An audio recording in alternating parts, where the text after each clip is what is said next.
What's happening, replay crew? It's your boy Metal here. Got the solo Whiskey Wednesday going here, which I'll explain here in a bit once the chat starts getting filled up. But yeah, I am live, lit, and loud, and ready to bring it down.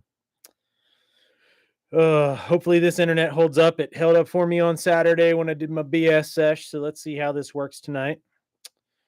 Let's see who our first loser of the evening is. Jumping in here. Wonder who that's going to be. Bobby B. Welcome, sir. Good to see you, my friend. Good to see you. I know there's no ACR. I will get into that. I will cover that here in a little bit once there's more folks here. Justin. Welcome, sir. Jackson. What's going on, brother? I will get into the ACR not being here this evening thing. I am just happy to be back to whatever capacity I am back. Whatever it may be. But I do have a topic for this evening, and I do have a special beer for this evening.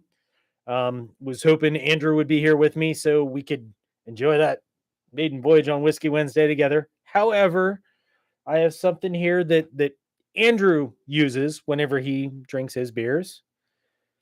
No, he's not being gay. He's not being gay this time. Maybe another time, but not this time. Something out of his control. But this evening, in honor of my boy Andrew, I am using one of the glasses like what he uses for my brew. So when it's time to crack that open, I'll get into it then. And my shirt this evening, courtesy of Mando. If you hear any noise, it's just me and the boys bopping, aka bop, bop, bop, bop. So I hope everybody is having a great evening. I want to thank you all for being here, for joining this dummy. As I put in the description of this, the Whiskey Wednesday Volume 19, the solo act or something like that, with a little sad emoji. Anyway, wife must be home because the dog's barking. But yeah, I hope you guys are having a great day. A lot of crazy stuff going on.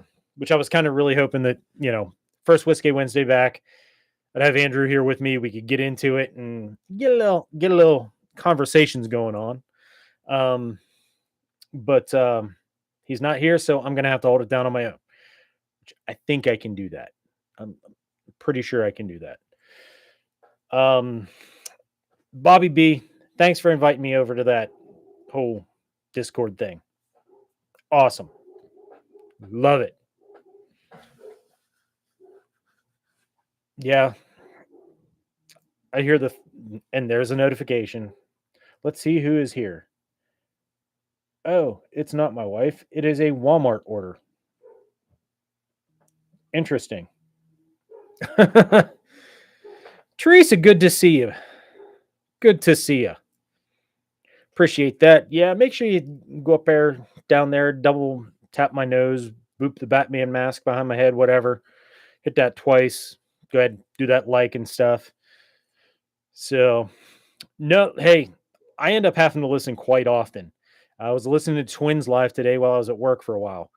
Then I had to actually get back to work, and so I had to get off there. But I pop into people's lives. I do it while I can, when I can. And hey, sometimes you're in listening mode, which is okay too. Because this one, it's not going to be a whole lot of visual aid, so to speak.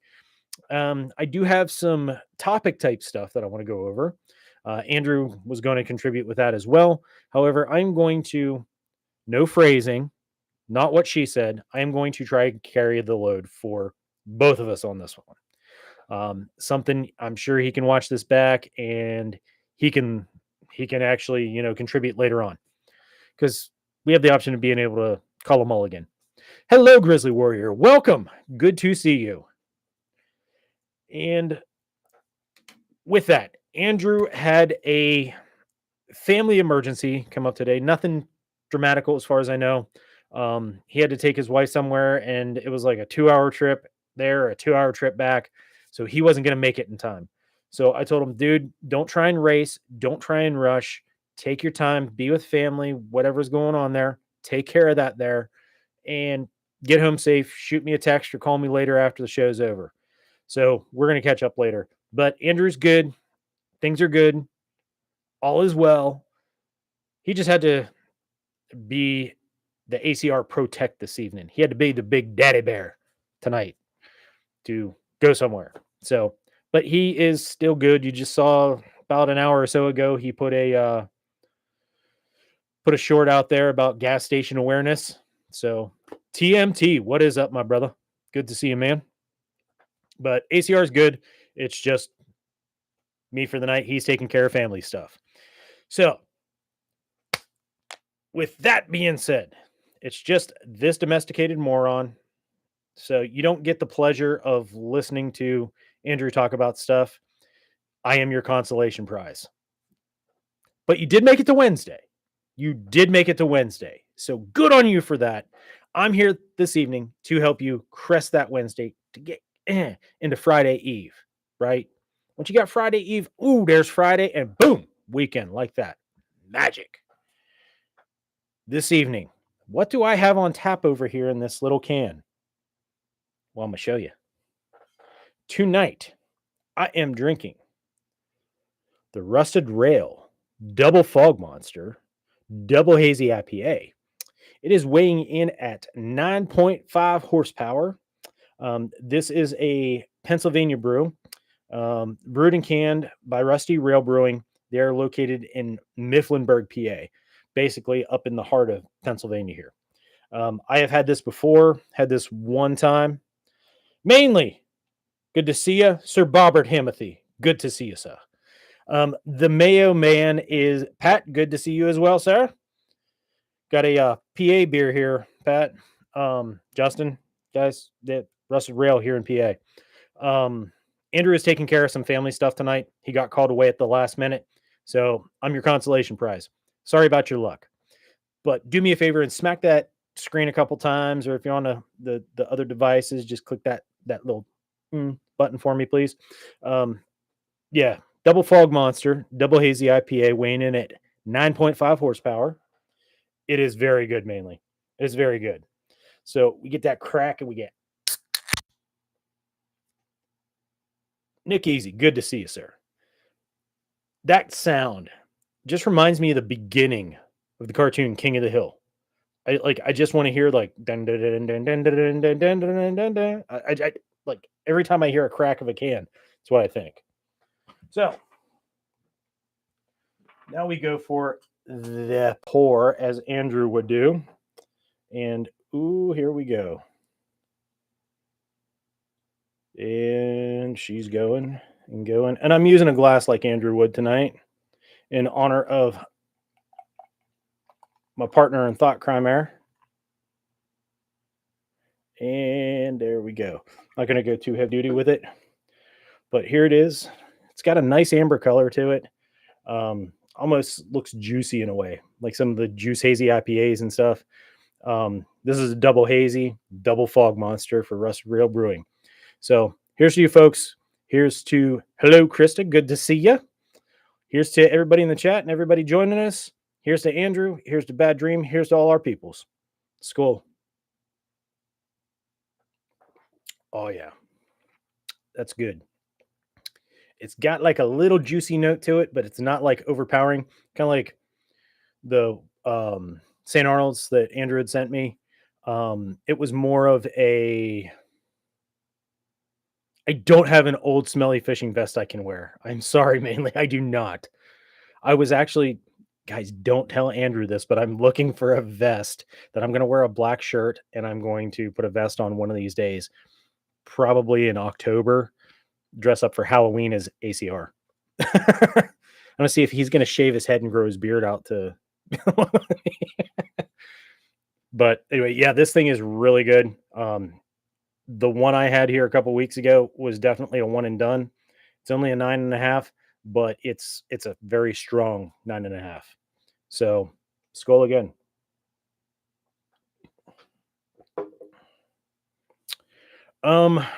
It depends on the mead, Pat. There are some meads I've had that were really good. others that were just kind of turpentiny. Um, eh, they can tend to run like really sweet, kind of like wines. You get like some like the really sweet wines that's like drinking grape juice, and then it punches you in the ass, or you drink like the stuff that's like and it's nothing. I love mead. I'll drink it all. I mean, Norseman, so yeah, I'll drink all the mead. Y'all seen my drinking horn here a few weeks back whenever I had the black quad. I love that stuff. That stuff is good. He is not playing that up. That stuff is legit that good. But yes, with the Viking blood, I crave mead. I love that stuff. But this here evening, I can get into a plethora of different things. And whenever we were discussing the topic of what we wanted to try and cover here tonight, um, something kind of jumped out at me because here in the mountains of PA, we are having a season change very fast in the environment. All of our leaves have changed already. You'd swear it's heavy fall, but it's still in the 70s. Granted, we've had a few nights here and there where it dropped down almost to freezing and then back up to 70 the next day. But what I wanted to get into this evening, and ACR was going to get into this evening, is winter preseason prep. Because we got some time to prepare in the fall season before the snow starts flying. I'm guessing here in PA, we're probably going to be looking where I'm at getting snow here in October next month. We're halfway through the month today, a couple days ago, whatever. Um, for the Minuteman and for the prepared individual, what's that look like? Some of the tips and tricks and things like that. I specialize in winter warfighting, winter, all that stuff, winter survival, you name it. I'm that guy. Um, I have taught classes out in the 3 feet of snow. It gets crazy, but there's some do's and don'ts with all that stuff. I can get into that at another time with actual just straight up survival. But tonight we just wanted to kind of throw out like a round robin, kind of include everybody in this. Levi, good to see you, sir. Don't say split wood. I have been splitting wood for 6 days straight. Godspeed, Levi. Jacob 2A, good to see you, sir. Yeah, I used to split wood for my dad. A lot of splitting wood. Because my dad he was an older man. He was up in his 90s. He had to have it like 96 in the house all year long. He would cut his firewood for in his wood burner down to like the size of your wrist. I mean, that long, and like it was kindling and it would burn so freaking hot. I hated splitting wood for that. When we were growing up, we had the big wood burner, so it was just like, hack it in half and call it good. But what do we want to get into here with winter preseason prep? Like I said, I'm addressing some of the Minuteman type stuff and some of the prepared individual stuff, the prepared citizen type stuff. Just general good knowledge of some things you can prepare for the winter. This isn't a definitive, you got to do all this. There's going to be plenty of things that I didn't put down here, hence why ACR was carrying some of the load on this. But I'm going to give you what I got from my perspective and adding to the two-part. Okay. And what Levi said, clean out your gutters because the leaves are going to get all up in there and gunk it all up. And then the water's going to freeze and bloom. And you don't want that. You don't want an ice dam just blowing up. So, one of my favorite things to carry with me, and I carry it every day. I don't care if it's summer, winter, spring, fall, where I'm at, I always carry this with me. I have talked about it in my videos. I have talked about it on the podcast. I talked about it on Warrior Collective. Something that saved my ass one time is carrying hot hands and Mylar blankets. I always have every Mylar blanket I have a pack of hot hands in that Ziploc with it. Why? Well, years gone by, I was out doing an exercise. We were out on an FTX, and we had maps, and we're reading the maps, and we're going okay, and we're going to shoot across here, not really having to worry about at this point in what we were doing. We weren't worrying about, actual field craft or whatever. It's just get from here to there. Show these guys how to get from here to there to there to there, and so on.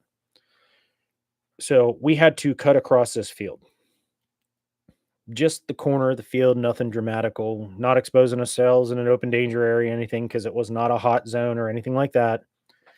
We were literally just traveling at this point because we had to navigate to get to this place. Then everything began. Bad dream. Good to see you, brother. Much love to you, man. We were trying to just get up to the point where the starting line actually would be, or where base camp was supposed to be, to then progress into the actual FTX. Your boy here got the map, not seeing anything. We got this field. I'm seeing all kinds of stuff coming up in this field. All right, whatever. Start going across, and next thing I know, I am up to my waist in water. There's no pond on the map. There was no kind of pond, stream, creek, no body of water on that map at all. However, there is a bowl there that fills up with water that your boy fell into. It turns into a pond when there's water and all that crap. Like rain collects down in there. Yeah. Fell up to my waist, soaking wet. Came out, popped the dang clothes off and everything else. Got the Mylar blanket out, got the hot hands out, cracked them suckers, got them all warmed up, and that simulated my body heat reflecting back off the Mylar since I was so cold. It helped me to keep myself regulated in temperature until I could get a fire started and dry everything out. Thankfully, we were only probably about 3/4 of a mile from where we were setting up camp. Once I stopped shivering, could hold the map and actually look, I'm like, dude, you know what? Threw on my boots and we trucked. Anyway, hot hands and Mylar blankets are an amazing combo.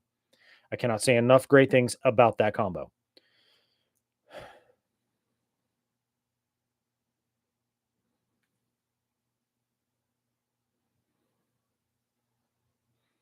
Bad dream. I really wish I could be there for you, man. Like actually physically be there with you, man. But our thoughts, our prayers, we've all been praying for you and your family. We're with you, brother. And I think you know that. Um Next thing I want to talk to is more along the lines of the Minuteman side of things. Winter, snow. You don't always have snow, so you don't always need this. But it's nice to have whenever you do because it makes things a lot simpler. You can buy all kinds of camo and you're constantly swapping out camos. If you wear a base good camo for a winter foliage in your AO, you can always take over whites and put those on. You don't have to get all the mossy oak snow camo and the real tree and all that, or get the military snow camo. No, get yourself a set of Tyvek suits, not the ones that come up over, like for painting, not the ones that come up over your head, but the ones that have the collar. The ones that come up over their head, they get snagged up and stuff like that, and they're usually not as robust. The Tyvek suits I'm talking about have the zipper with the collar. They have elastic at the cuffs and they have elastic at the ankles. The kind I was able to find were more of a fabric rather than like that crinkly plasticky kind of crap. If you know a painter, somebody who paints professionally, they might actually have some. Those work great for over whites. Always get them a size or two too big. That way you can slap them on and zip them up over top of your clothes. They work tremendous. You can hit them with a little bit of gray or a little bit of tan here or there with a little bit of paint, some brown or black Sharpies for like some twig lines, almost like what you see on that commercial camo that's out there. You could do that. It's a nice way to have something small that you can pack in and stick in your bag. to pop out should you need over whites. If it does decide to snow and you're out already in the stuff, you got your ready-made camo there. I personally carry my over whites in a little bag labeled over whites, and I also have a white full face mask balaclava in there just so I can cover up all this sexy, so that way nobody out in the woods is falling in love. We don't want that.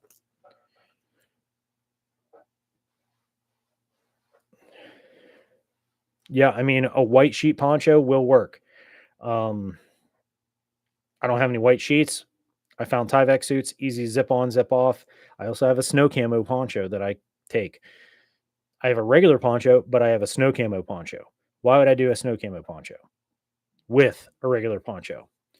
Well, it's like this. If I'm wearing the over whites and I'm trucking along doing my thing, but I need to set up a shelter, place to sleep, whatever, I can use that snow camo if there's snow on the ground to help me blend into the ground so I'm not as easily detected.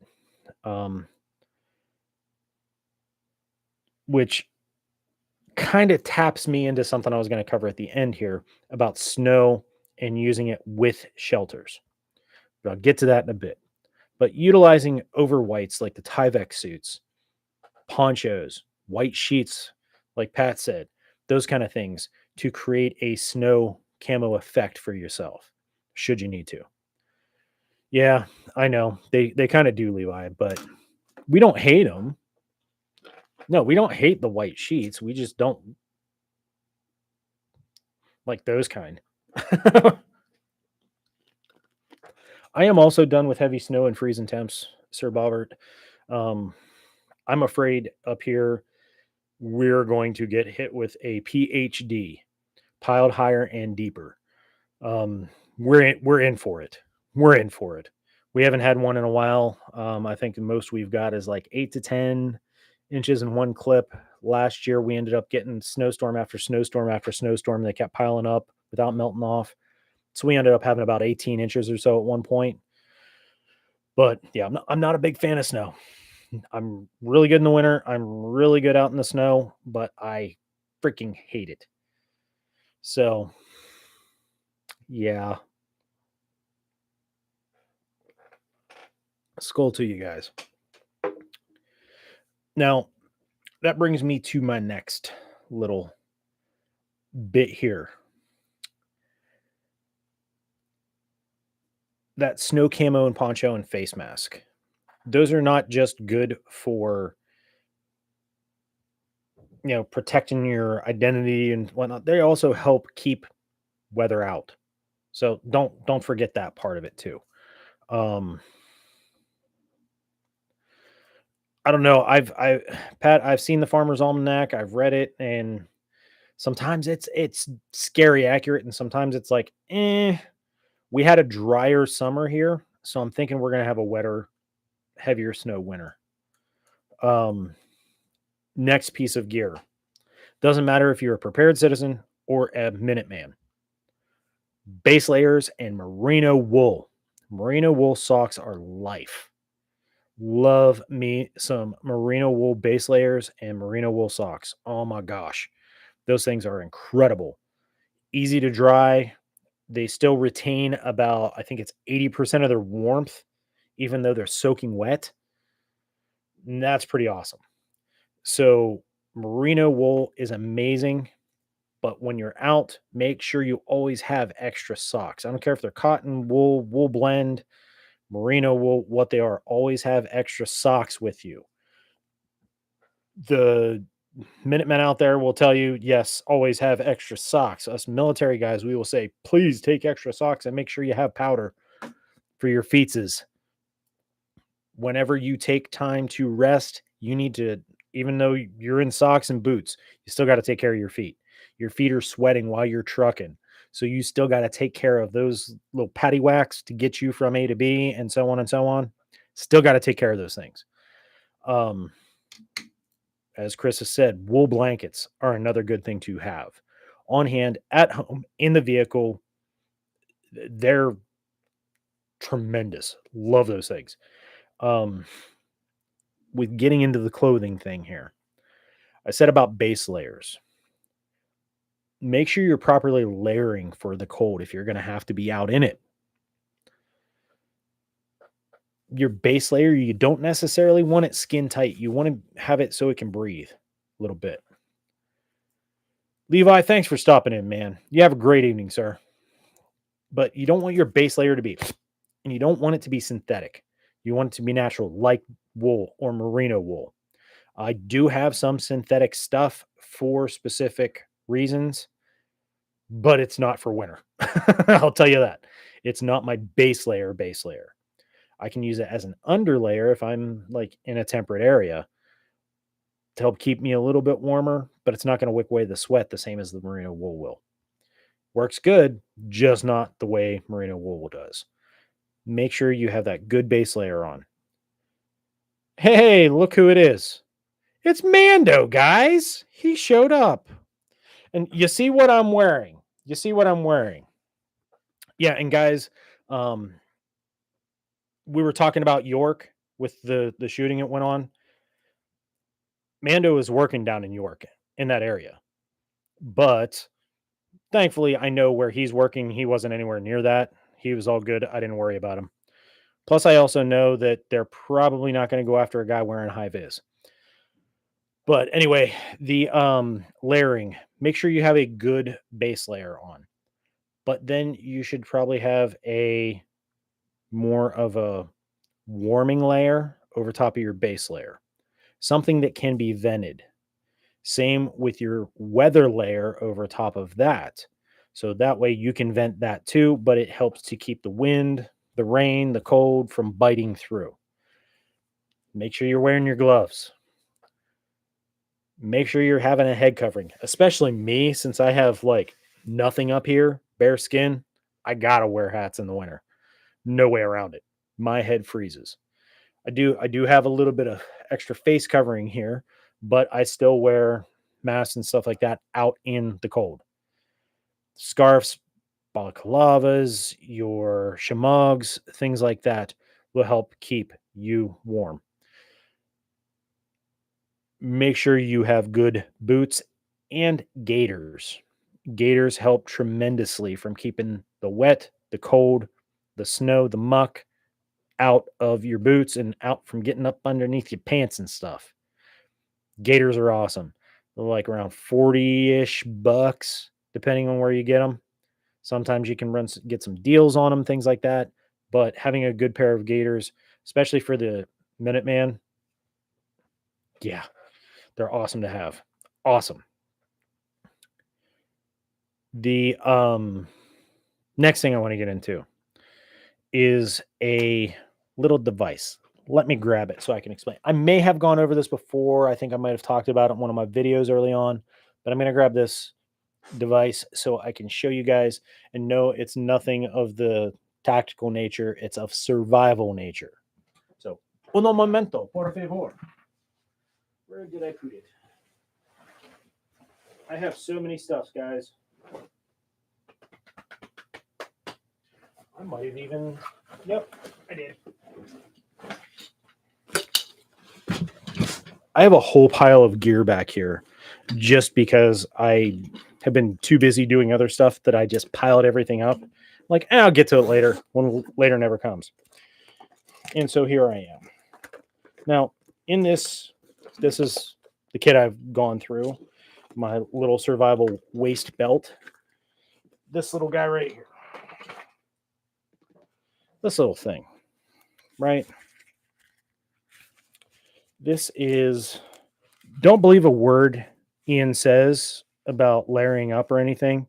He runs around in dental floss and a woodland camo, like Ruski hat in the middle of winter. And I think he even wears Crocs while doing so.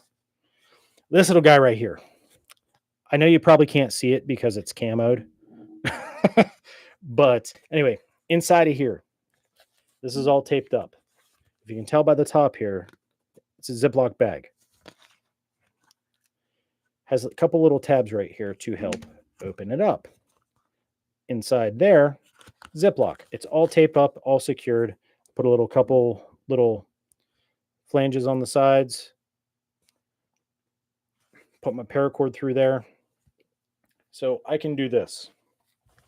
I can hang it around my neck, right? Ride right here close to my core.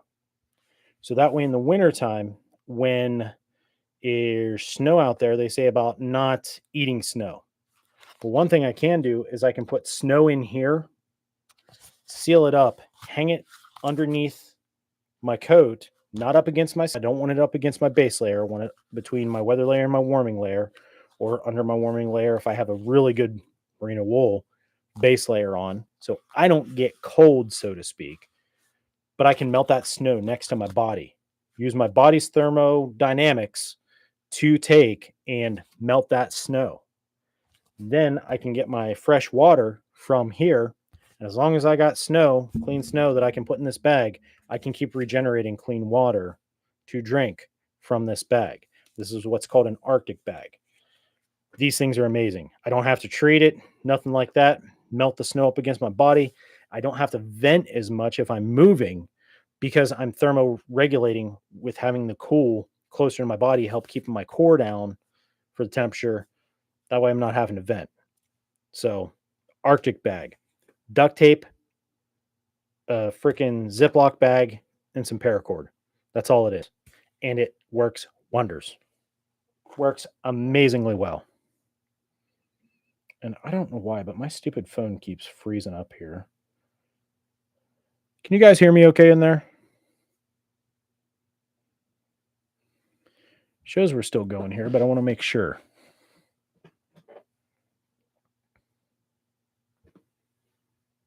Okay, cool. Good.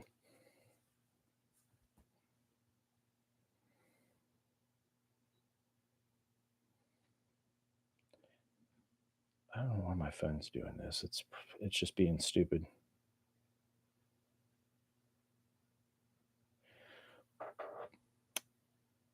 Yeah, I love tech. Like I have like 55,000 notifications of dog in and out, running around in the Walmart order, and the wife coming home, and the kids going in and out. Like, stop. I'm like, is it a bad guy? Do I get to go to work? But anyway, the Arctic bag is an amazing tool to have. As Pat said, you can use hot hands in there.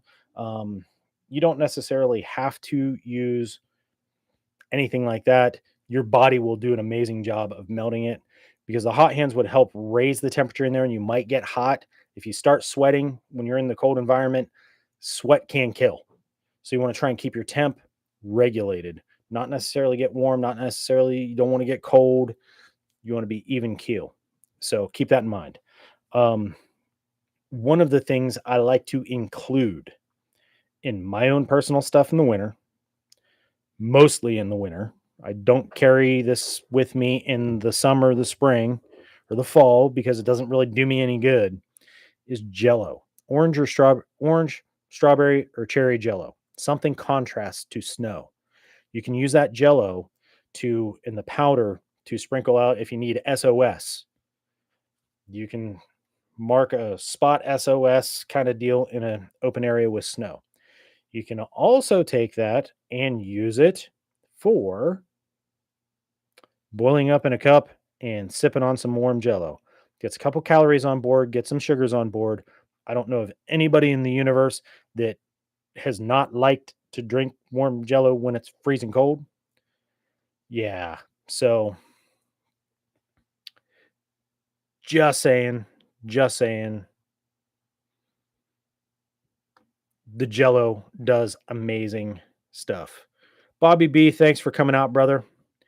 Hope you have a great night, and we'll catch you on the next one here. But Jello, orange, strawberry, or cherry Jello for contrasting the snow, and you can also put it on board. If anything, it's a pick me up. It's like something to help morale, boost morale while you're out in a sucky situation or out trying to push. Okay. Nextly, guys, when it comes to calories, bag that won't absorb the snow. I'm going to talk to you about water and about salts and about fats and carbs. because whenever you're contending with the cold and you're in a mountainous environment and there's snow and it's nasty, when you're trucking along, good evening, Scoot. Good to see you, man. Good to see you. When you're trucking along, you're still sweating. Even though it's cold out, you're still sweating. Make sure you're utilizing some type of electrolytes. Salt is probably pound for pound the easiest. Like the Celtic sea salt is what I use. Love that stuff. It's awesome. Help put some salts back in my body as I'm sweating out. As Mando said, salt your food. Or he said, salt your damn food. A little bit. You don't need to go crazy with it and pretend you're trying to kill a slug. Just a little bit will go a long way. Water. Even though it's cold out, you may not think that you are getting dehydrated. You are. Make sure you are drinking plenty of fluid water to keep you going. Same as you would be in the summer, the fall, spring, whenever, winter, you still have to do it. So make sure you are drinking enough water in a cold environment. Now, when it comes to fats and carbs, that's your main fuel. Whenever you are cold, those break down and they are really what gets your temperature going and gets you energy whenever you are in that cold environment like that. Elusive, good to see you, sir.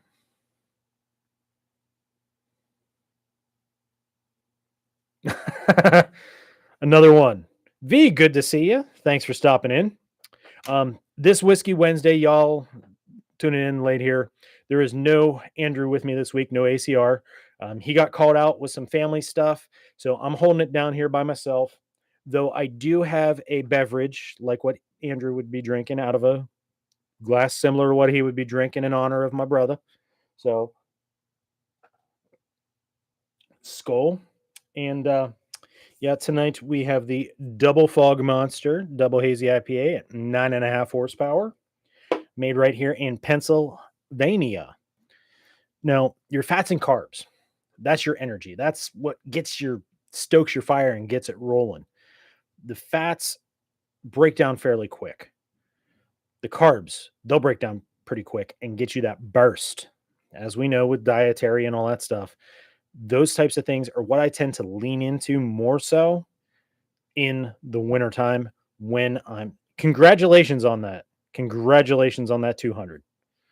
Very happy to see that. I've been taking, and when I'm in there, I'm sharing your shows with my local folk and everything else. And yeah, trying to help you and a couple other channels that are, I'm not that big of a channel, but I'm trying to help. I follow Uncommon Korean and he's trying to like grow his channel. So I'm like, hey, man. And I share his stuff here. I'm all about everybody succeeding and everybody growing and more people being able to tune in to see things. So awesome. Awesome. I'm very happy to hear that. They say you need 1 liter of water per 25 kilogram of body weight per day, I think. Um, I know what a liter is, but I'm a redneck American, so I'm not exactly sure what 25 kilograms means. I am sorry, Elusive. As Justin said, peanuts and cashews are great. Almonds, I will say with almonds, be careful not to eat too many. Almonds carry a lot of magnesium. Okay. Magnesium, you can actually poison yourself with magnesium, like food poisoning kind of deal. You can overdose on magnesium. I did that one time. I was hungry and all I had was a bag of almonds, like a big, like Aldi's bag. And I ate almost that entire bag of almonds. I was regretting it that night. It sucked. It sucked. I was puking for like 7 or 8 hours straight. I couldn't lay still. I couldn't like no, it was not fun.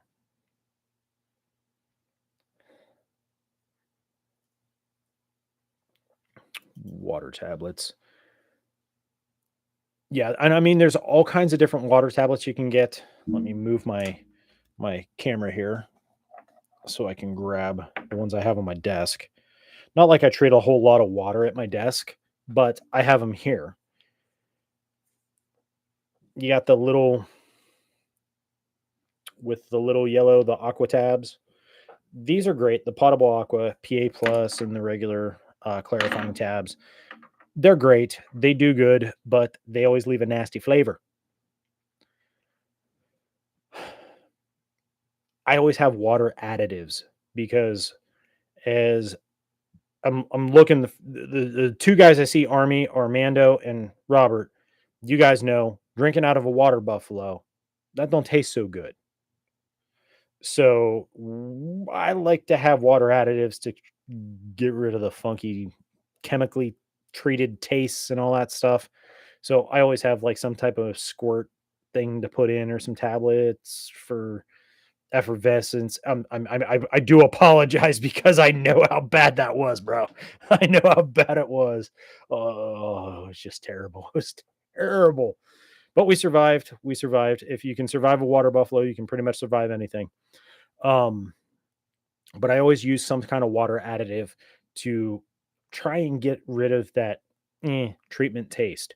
They do have tablets out there that are available that are a one and done kind of thing. One type of tablet, you don't have to have the two different kinds, and you don't even get like the funky iodine taste. So they are out there. They do cost a little bit more, but just saying. Mando, be safe, brother. I'll talk to you here soon. I'm sure we'll be talking in the next 24 hours anyway. But yes, with your water, make sure you're getting water on board when you're trucking. Make sure you can get your fats and your carbs. Awesome to have on board because they get you through. Now, when it comes to food, you want high dense food, like high calorie dense food. It's nice to be able to cook and have a warm meal when it's cold. Speaking of the Minutemans, sometimes you may not be in a permissive environment to have a fire, to be able to jet boil something, to even use an MRE heater. So you may be raw dogging whatever you're going to eat. So whenever you are trying to eat something in the cold, you want something that's not going to freeze, because I'm here to tell you, I've taken, like, I love trail mix. And like Bad Dream said, peanut butter is an amazing source. Great fats, great salts, great carbs, bit of protein to it. Awesome. Peanut butter's great. But you got to make sure, like, I love trail mix. What's in some of the trail mix? You either got chocolate pieces, you got M&Ms. Most of the time I like to call trail mix M&Ms with obstacles, because you got to get through all the other junk to get to the M&Ms, right? Let's be honest. Let's be honest here, okay? Chocolate will freeze in the winter, and you don't want to go chipping a tooth. So anything like that you want to put inside your coat, close to your body, to warm up, not melt, but warm up before you eat it. So you don't go chipping your tooth and then end up or messing your mouth up or whatever. So keep that in mind as well. Um, Cashews, almonds, peanuts, peanut butter. They have the pre-cooked canned chicken. Those are great. Spam is another good one. You don't have to cook it. Some people like it, some people hate it. I'm a redneck kid. I grew up, we'd have spam sandwiches, hot spam sandwiches, whatever. I got used to eating it. So spam works for me. The canned chicken works for me. I don't need to heat any of that up. I do have rice packets and different things like that and different types of noodles and stuff because I make my own MREs. Um, but I don't have to have that as part of my entree. I can just eat up the chicken. I can just eat the spam. I can just down the freaking peanut butter, whatever. So I don't have to cook something. So keep that in mind. I have eaten like spaghetti cold. I have eaten lasagna out of a packet cold. I have eaten taco rice cold, chicken and rice number 11. I may have talked about the water buffalo, but you knew that number 11 MRE was the best freaking one. That number 11 MRE was that's the one I always went for. You cannot beat that number 11. Absolutely you can, Grizzly. Absolutely you can. Because the Jello I learned it long ago when I was doing winter survival course when I was learning, and we had the Jello with us. And okay, we didn't know why, but then our instructor broke it out and told us all about it. Well, then I totally forgot all about it, and I have to give credit to Andrew from Ranger Survival and Fieldcraft for reminding me of it. It's a great thing to have because it's calories and it's also a signaling device.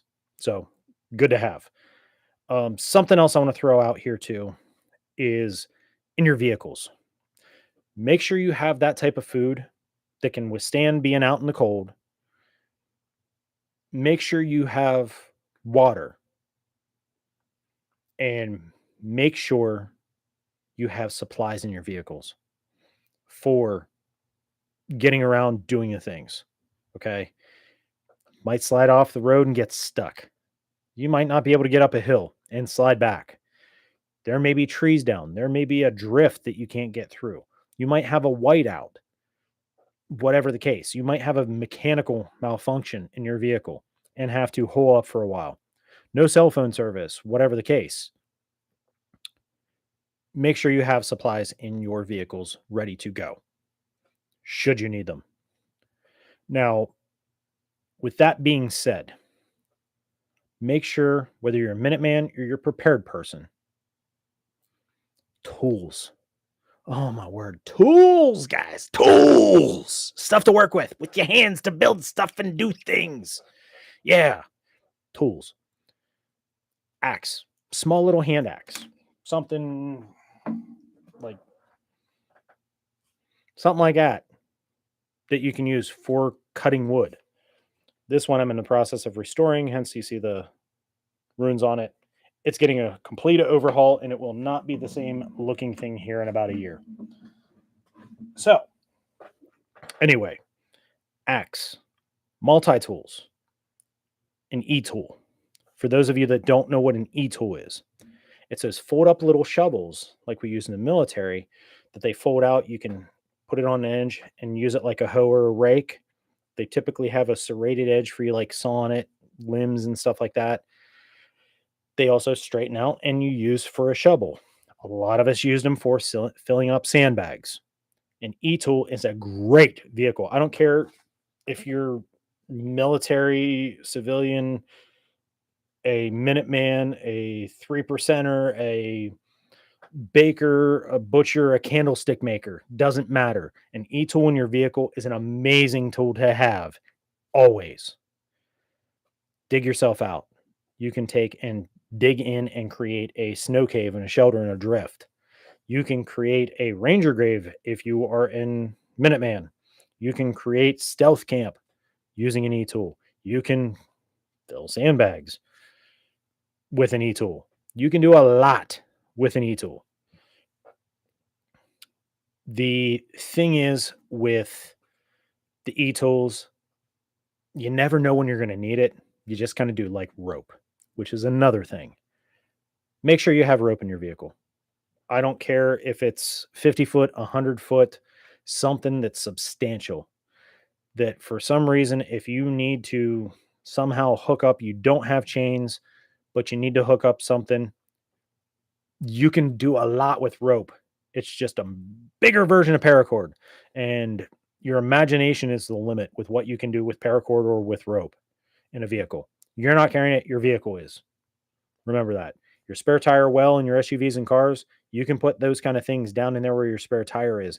They never sit up top. You never even know they were there. Same with like any medical kits, same with any food, water, anything like that. A lot of SUVs and cars have storage in the back that you can utilize that's not taking up your trunk or your cargo area. Make sure you have supplies in your vehicle. One of the things that I'm talking about here with supplies in your vehicle, Robert said one of them, candles. Even just little tea candles. Now, I'm not talking like Better Homes and Gardens, special vanilla chestnut. No, I'm not talking about that. I'm talking about like actual like beeswax candles for heat, for light, for warmth, for cooking. You can do all kinds of stuff from tea candles, even. You could actually heat a room. Let's see, 14 by 23 here. I could heat this 14 by 23 room with 3 tea candles and a couple terracotta pots and a couple bricks. Setting up and rigging up to make a space heater. You can do that with 3 tea candles. I can heat this entire room if I needed to. But you can also cook right in a can. Campbell's chicken noodle soup right over the thing with a couple rocks. It can be done. Candles are great. Moving on. What my family likes to call, and I've talked about it before here and there, something called the moron bag. The moron bag. It is exactly what it sounds like. It's a bag that you carry with extra clothes in case you need to put more on. And it's funny name, so like the girls think it's hilarious that they have a moron bag in their car. The son-in-laws and stuff like that, everybody thinks it's hilarious that I call it a moron bag. So you have a moron bag. So if you need to throw on an extra layer, anything like that, you're good to go. You can literally take and throw on that extra layer whenever you need. If I may have a winter coat on, but man, it's biting me. I may have a polar fleece in there that I can throw on, or a hoodie. I may end up in a situation where my clothes got soaked and I need to change out into something dry. I got more, so I can put more on. Something with a full entire change of clothes. That's it. Doesn't have to be for everybody in the vehicle, everybody in your family, but a few. Doesn't take up much room. You can even put them in the compression sacks and stuff like that. You can suck the air out. You can vacuum seal them, stick them in your vehicle. They take up no space at that point. I vacuum seal the stuff that goes into my bags. I have the pressure ones that I can just go and hulk down on. It has the valve in it, pushes all the air out, and I can take like 3 entire changes of clothes and make them smaller than a whoopee packs down. And military guys know how small a whoopee packs down, and I have 3 entire changes of clothes packed smaller than that. DJ, welcome, brother. Good to see you, my friend. Speaking of polar fleece,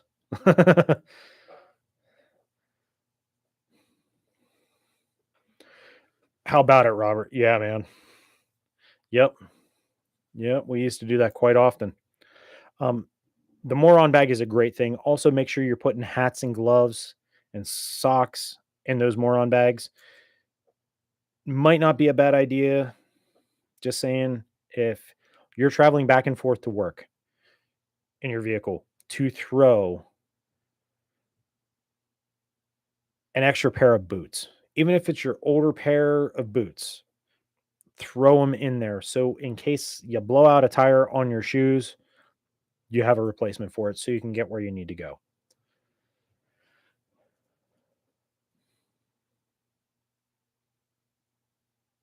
Let me catch up here.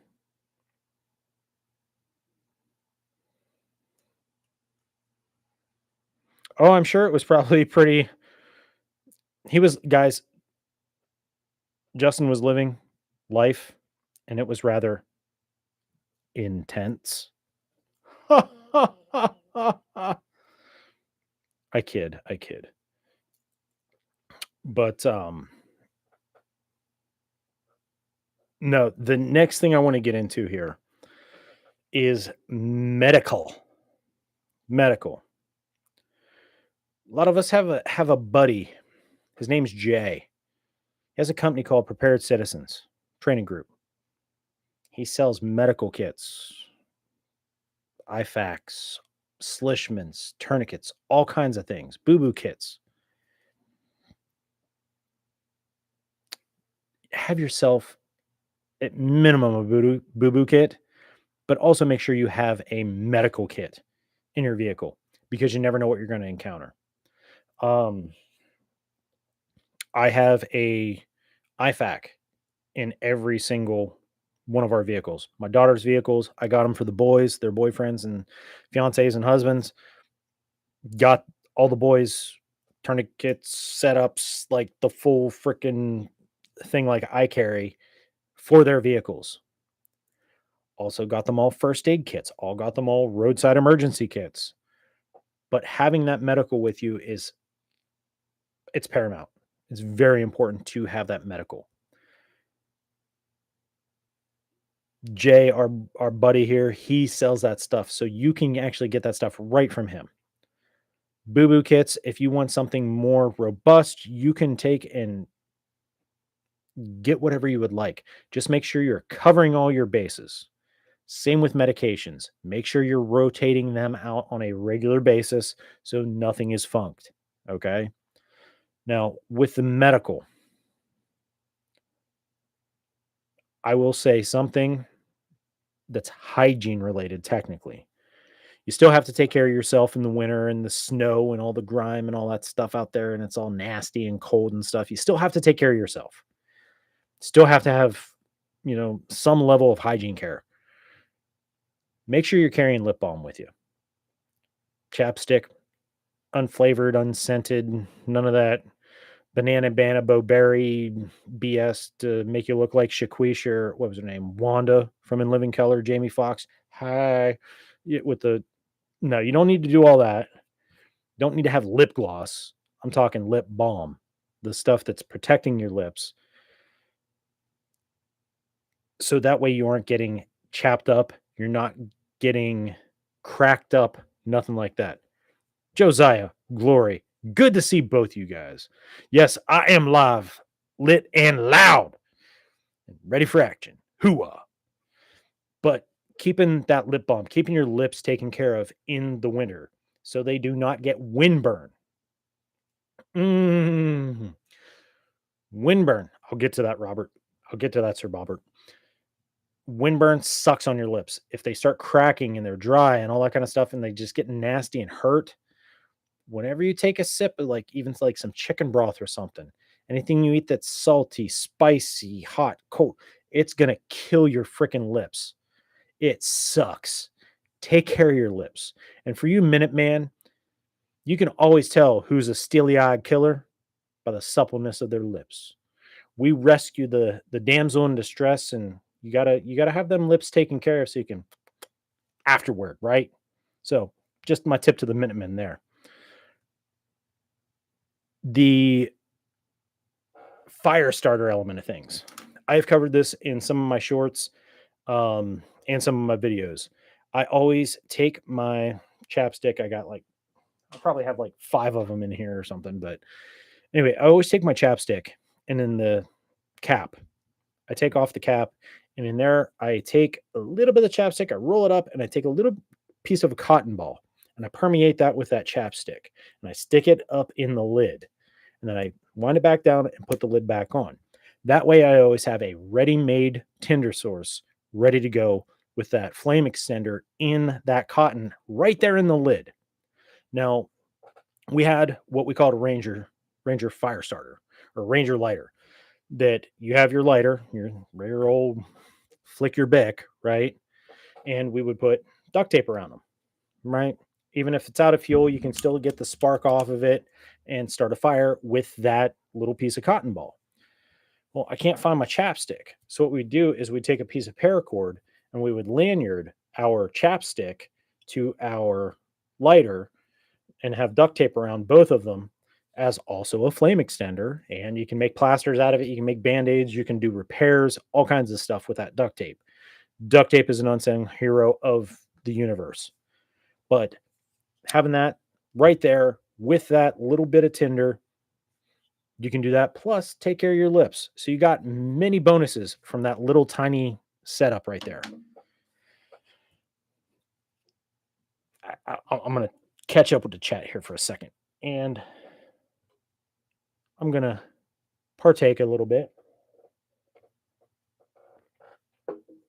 And on tap this evening, since I'm using the Andrew glass, I have a Double Fog Monster Double Hazy IPA from Rusty Rail Brewing here in PA.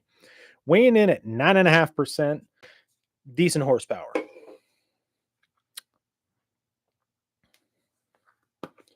Get that money, Glory. Get that money, brother. Mm-hmm.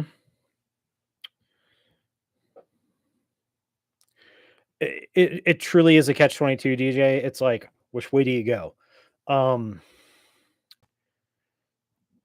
Alcohol-based, water-based, it depends. It depends on your AO. I mean, for me up here, I don't mind the alcohol base. It works fine for me. Um, it can dry my skin, but I can also carry a little bit of lotion to put on. I'd rather do that than have my stuff freeze and then I can't use it, right? Um, I can always moisturize. And I'm sorry, boys, but moisturizer, whenever you're talking about personal hygiene, is not a girly thing. Just don't go using that banana berry freaking rattle can freaking Pop Tart firecracker bomb Bath and Bed Beyond Bodywork crap. Don't go using that. Use unscented. Unscented. And by the way, if you have oatmeal, regular plain oatmeal, no nothing, you can use your oatmeal whenever you're dry and rub the oatmeal on after you've cooked it. You can rub it on and then let it set for a couple minutes and then wipe it off, and it will help moisturize your skin and protect your skin. I have done that many times in the past and it worked okay. Worked quite okay for me. Oh yeah, duct tape's amazing, and it is proper horsepower. That's a one and done. Um, I'd equate that up there with the black quad that Andrew drinks. I have had the black quad, as you guys know, and I will say this is my black quad. It's only 9.5. His is 10.5, but this is the equivalent of the black quad, and it's the lighter hazy brother of the black quad, I would say.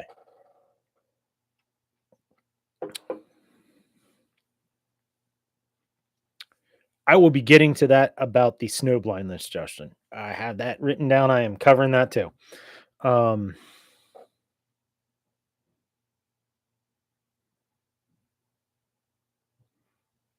now, Dr. Pepper. That's a Dr. Pepper, ain't it, Gloria? That's a Dr. Pepper.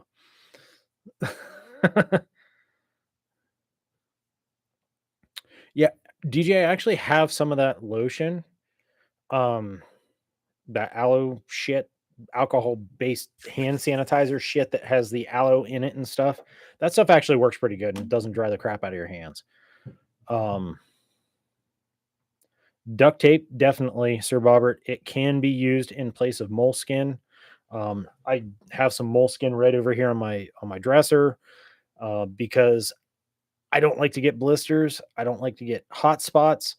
Another thing for guys with rucks and gear and stuff like that, if you're getting a hot spot from something and you need to keep trucking, you can slap moleskin on your skin. If you have a strap rubbing you here and it's right here on your collarbone, you can slap a piece of moleskin on there or a piece of duct tape on there, and it won't rub you anymore. It'll be pressure on it, but it won't rub your direct skin anymore and cause an abrasion.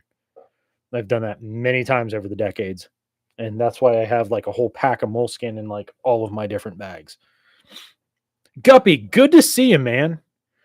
Hey, man, don't worry about being late because the replay is always here that you can go back and catch all the good tidbits and all the free chicken we're talking about tonight. But I'm sorry you're having issues today, my friend. Hopefully things get better for you, my bud. So my next thing I'm going to get into, because I talked about the lip balm and how it's important to keep supple lips whenever you're going to be, that badass rescuing the damsel. ACR, good to see you, brother. I wish you were right here next to me, but I know why you can't be. Much love to you, brother.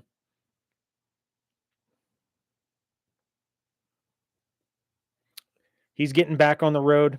Drive safely, brother. I'll talk with you later on, my friend. Just get home safe.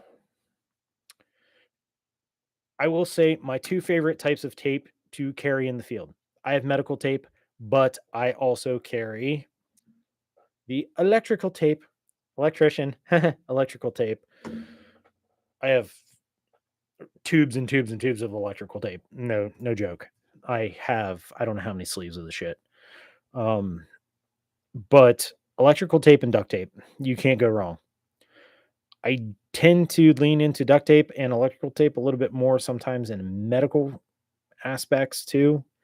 Um, yeah, I it's gonna sound weird, but I know a guy that made a chest seal one time out of duct tape, and I was like blown away. Granted, it was not in a situation where it was a person's life on the line. We had a dummy, and he was able to improvise, hurry up, get a electrical tape, not electrical, duct tape, chest seal set up for on this dummy, and it worked.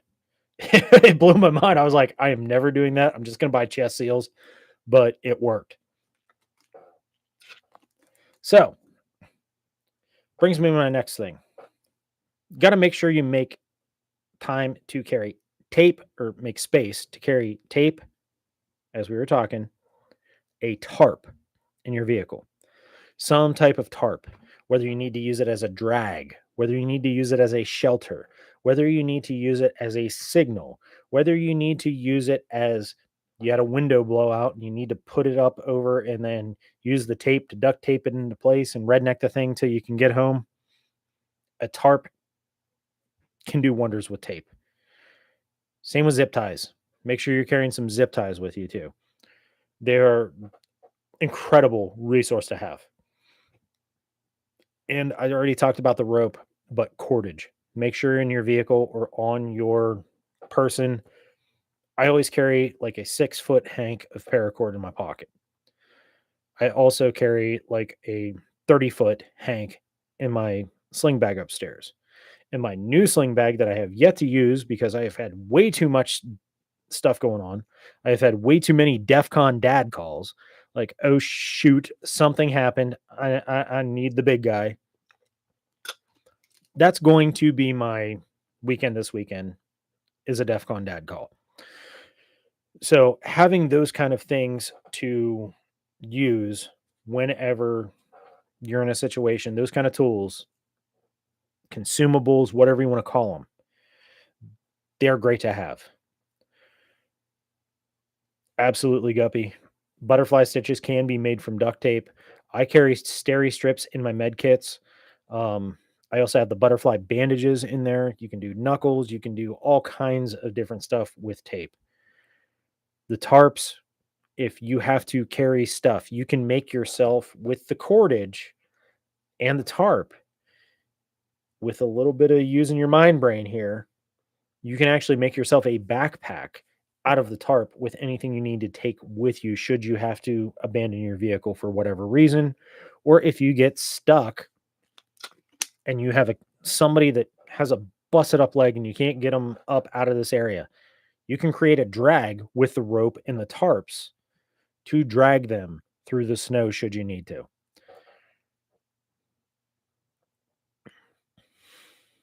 Yeah, yeah, Covert definitely needed a butterfly. I was like, my dude, steri strips, dude. Like he got popped right up here, real good, right up in here, and he could have definitely used something to put across there to help keep it closed. I know our boy EDC when he was on here, and I was in and out, in and out, in and out. You guys saw the hell I went through that night. I did catch where he was talking about like in like on the job site stuff, they have like super glue. Super glue can work wonders in all kinds of stuff. I have super glued deep cuts, all that kind of stuff. It does work. It's not good for every situation.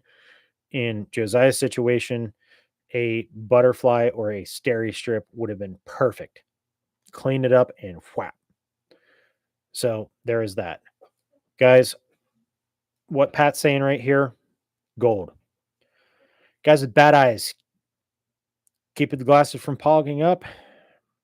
Took a breathing mask out of a snowmobile helmet, put it under my face covering. It's hot air and moisture down and out. That is awesome. That is a good tip. What was the other one? Having extra, not contacts, but glasses to put on in this winter situation, because what comes with winter? Ice, slick, slip, fall, bang, crap. Busted my glasses. My wife and both my daughter, well, all three of my daughters and my son all wear glasses. I don't. They break their glasses, they're kind of effed. If they lose a contact, they're effed. Or they freeze up. Having extra glasses too is another amazing thing. And what Justin, I believe, tipped on earlier is having eye pro. Something I was going to get into is having eye pro, something to protect your precious orbs, your opticals from that brightness, right? You don't want to have snow blindness. It freaking sucks. It is terrible. That snow blindness, you can literally take a bandana, a shamog, and cut two little slits in it and tie it over like a Batman mask, like you see here, Batman, how the eyes are cut out, but you cut tiny little slits so you can see through. You can also put black charcoal, you can put charcoal, you can put face paint around your eyes. That helps tremendously to cut down on glare.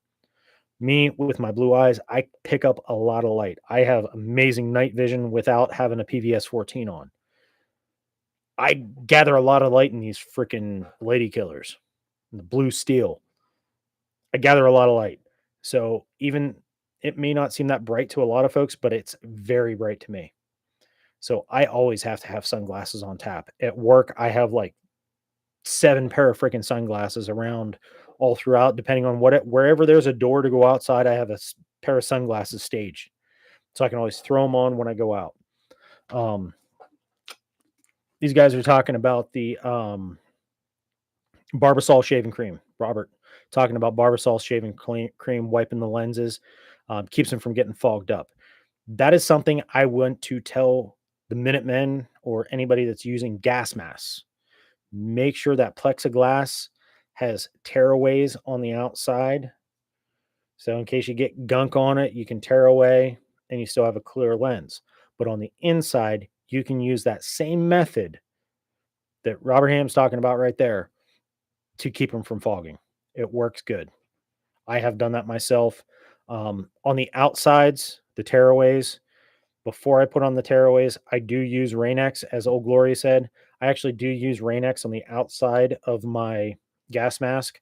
So that way, if somebody throws a freaking water balloon of lube or something at me, it's boop and it beads and runs right off. Because you don't want water pulling on your gas mask whenever you're trying to do Minuteman shit.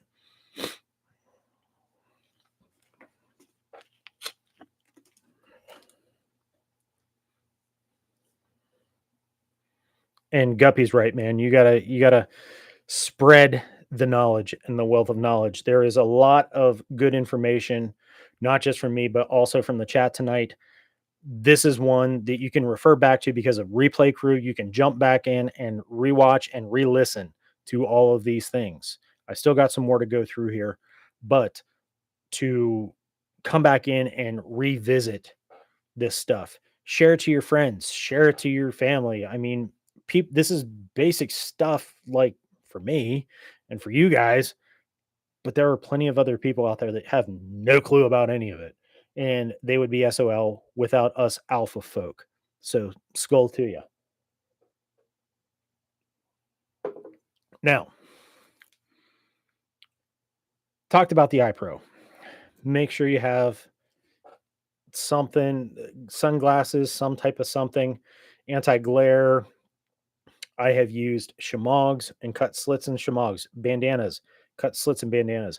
I've taken torn off the bottom. I've cut off the bottom of my t-shirt. I've cut off a sleeve, and I walk around looking like a ninja turtle, right, with just the little tiny slit in my eyes, so I could see through, just to keep from going snowblind.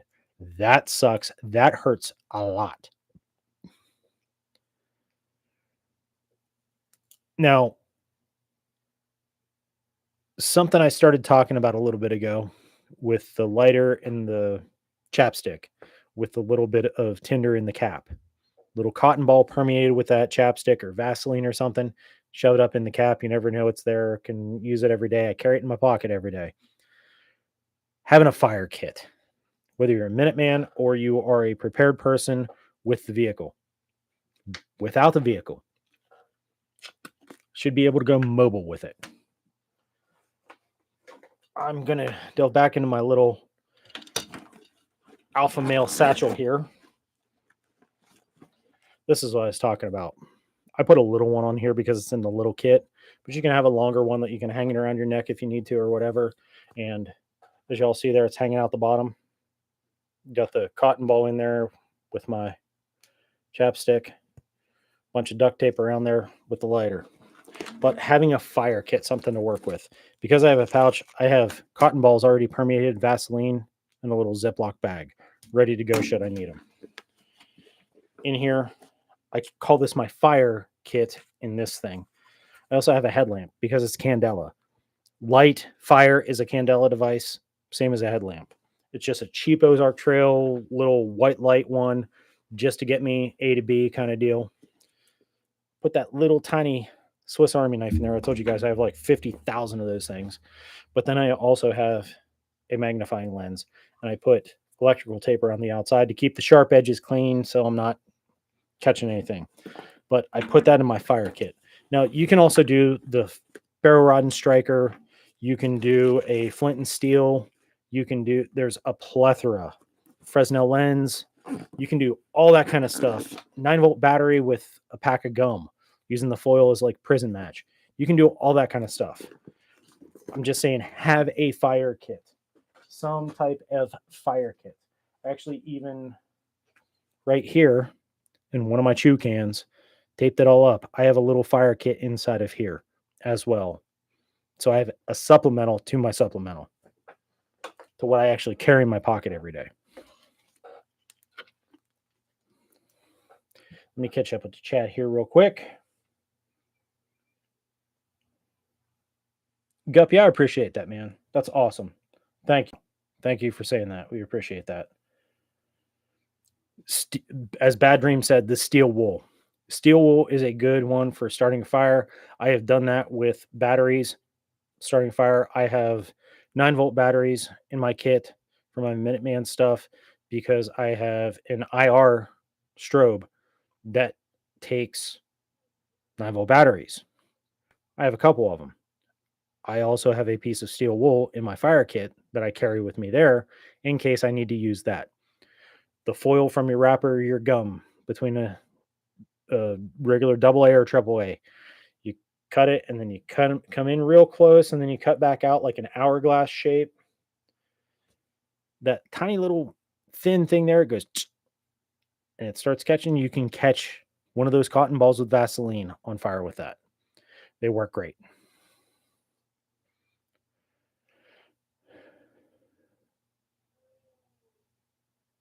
Duct tape will save anything. I'm telling you.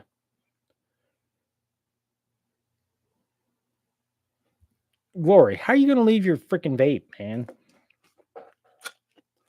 2 is 1, 1 is none, my friend. 2 is 1, 1 is none. Preload them pockets. I am terrible with this. I'm so OCD beyond. I take my work clothes and I preload my pockets every night before the next day. So everything is where it is. I don't have to think about where anything is. I know right exactly where everything is. If I go to work, I always have 2 cans of chew in my right cargo pocket, pack is in my right front pocket, and then I also have extra chew in my sling bag. I always make sure I got that thing on me. That's part of my EDC, nicotine, so I don't hurt people.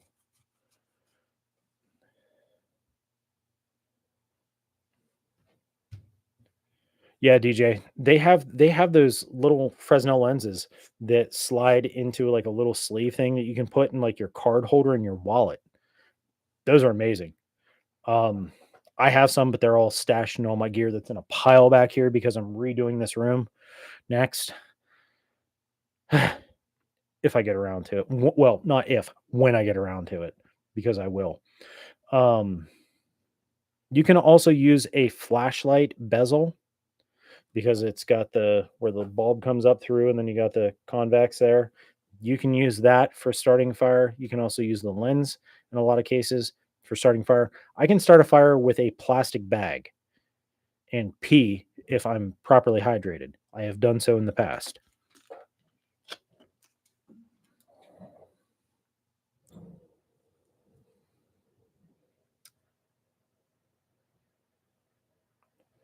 Friction fires, I will tell you, in the winter, it is a lot more difficult for me. And I've been doing this stuff for 30 years, doing friction fires whenever it's a cold and wet environment. It takes a lot of calories from you to make that happen. Flint and steel, not as much, but the friction fires, bow drills, um, fire plows, those things take a lot more calories to produce fire. Hopefully, you have calories that you can produce and cook while you're reaping the benefits of that fire. I tend to try and stay away, so I just keep it simple with the flint, with the ferro rods, with stuff like that if I can. Using solar because, well, it's easy. Let's see here. I know I might be missing some stuff here, but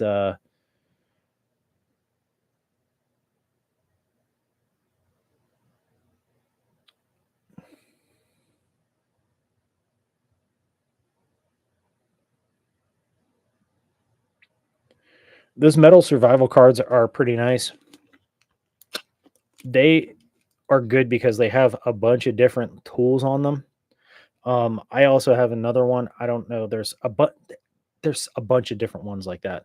There's the one with all the tools on it with the little serrated thing and the bottle opener, can opener has the little nut wrenches on it and stuff like that, and the little roller along the side with some paracord wrapped around it. Those are great.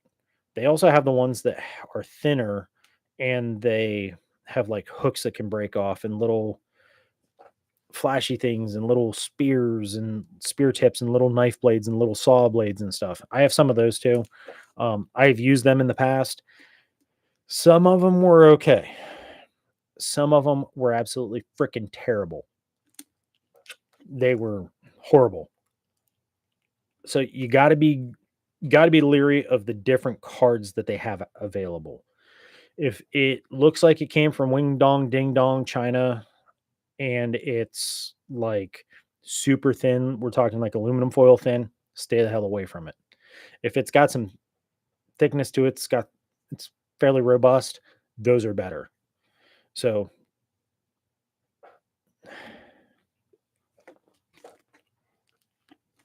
now Bad Dream brings up a good point.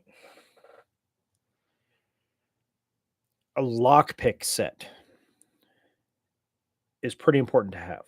There's a lot to get into with lockpicking, and it's something you have to practice the crap out of. I am very good at picking locks. I have always been good at picking locks. I've talked about that before. You get those bump keys, like Robert said, they're great.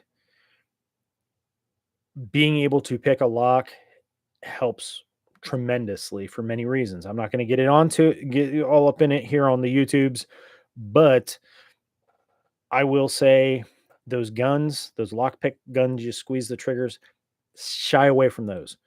Go with, like Robert said, the bump keys, the jiggler keys, the actual. I know it's funny, but the actual lockpick sets that you can get that come with locks that you can practice with. Those are awesome. I have a tiny little freaking Swiss Army knife about that big that I can use the file side of it, and there's a lot of locks that I can pick with that file. With the blade, there is a lot of locks that I can pick with that file. I can use the tweezers in those Swiss Army knives as, a little wedge whenever I'm trying to hit the next tumbler. So, and you know what they say about locks and keys? One lock that can open, or one key that can open many locks is a master key. But one lock that can be opened by many keys is a shitty lock.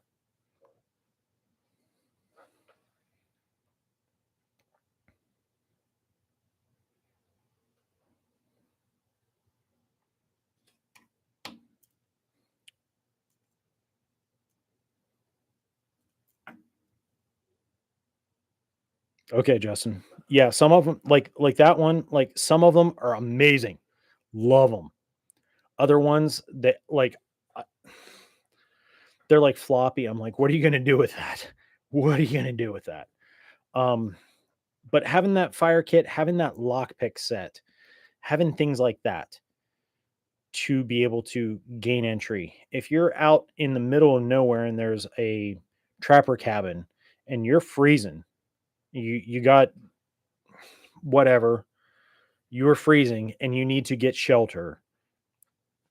Pick the lock to that cabin and get in. Don't bust a window because then you're compromising it for any type of heat that you would develop inside. Pick that lock and get inside. Get yourself safe. Find something, write the owner a note and say, I am sorry I had to gain access to your, just to say it, here's 20 bucks, whatever. Give me a call, something, we'll have a beer, whatever the case. But pick the lock, don't break the window, don't break the door down.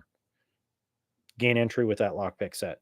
And Minutemen, Amazon has keys for all kinds of equipment. About like 60 to 80 bucks, and you can get keys for over hundreds of different types of equipment. Just saying. Tape measures are another good one. That is actually something I said on my podcast for the Minuteman. Coming from experience, and whenever I used to do all kinds of fun stuff and cool guy stuff and go out and do like build hide sites and surf sites and stuff like that, I carried a tape measure. Now, when you're doing construction, tape measures, like, they actually mean something for measuring lengths and heights and depths and all that kind of stuff. Tape measures are a great tool for many things, as as Glory said. Now, I will say a tape measure can also actually be used as an antenna for a radio. Oh my gosh. Yeah. You can use a tape measure as an antenna for a radio. Some sticks, some PVC, a couple connectors, some tape. You can turn a tree branch and a tape measure into a Yagi antenna for your radio. As Covert says, can confirm. You can also use that tape measure a certain way because of the stuff that's inside of it. You can repurpose that because the tape goes in and it winds around a spindle, which is on a spring. I don't know if y'all torn tape measures apart or had broken ones and see what they look like inside. I have taken and made hobo reels, not hobo reels, yo-yo reels for survival with gutted paracord and a tape measure, a 12-foot tape measure. I made yo-yo reels that I can hang up and tie up in a tree, have the line dangling in the water with my fishing lure on it. Fish bites the hook, the tape measure releases, it sets the hook for me, and I can go back and I can grab it when I need to. So you can do that with tape measures too.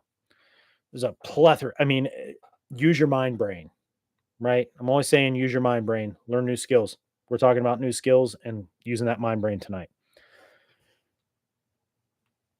Did you guys ever see those things you put up in your car's windshield to reflect the sun so it doesn't get as hot in there? Those things work as a good thermal barrier when you're dealing with thermal optics to block the vision of the thermal. It pulls the thermal away, just sends it the opposite direction of what that's looking, so it dissipates in the air. Now, if you reverse that and you look at the shiny side, some of them have like a camo, mossy oak camo or leopard print or whatever. The other side's like a shiny side, right? That shiny side is mylar. It reflects heat back. So if you need to, you can use those sun shields as a way to help keep yourself warm and insulate you should you need to. Just saying, the hot hands thing, mylar blanket, well, those sun shields, they can do the same kind of thing too. It's the kind that kind of scrunch up and fold up, not the little flip ones that you can flip and they have the wire in them. I'm talking about like the actual like foamy kind of ones that like accordion down, those kind with the shiny side. Guppy, you can ask anything you want, my friend, except that because Andrew's not here to answer that. I can't tackle those kind of questions. Only he can. Girth Brooks is not about to answer a question like that. Johnny Depth, well, his inhibitions they get lowered a lot easier. So you could ask Johnny, just not Girth Brooks.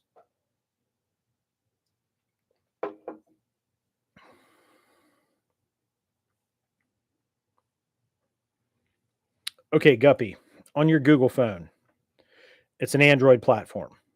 So as you're looking at the screen, if it's in vertical, like you're holding it up and down like this, over here it says live chat. Over there's the X as I bumped it with my hand.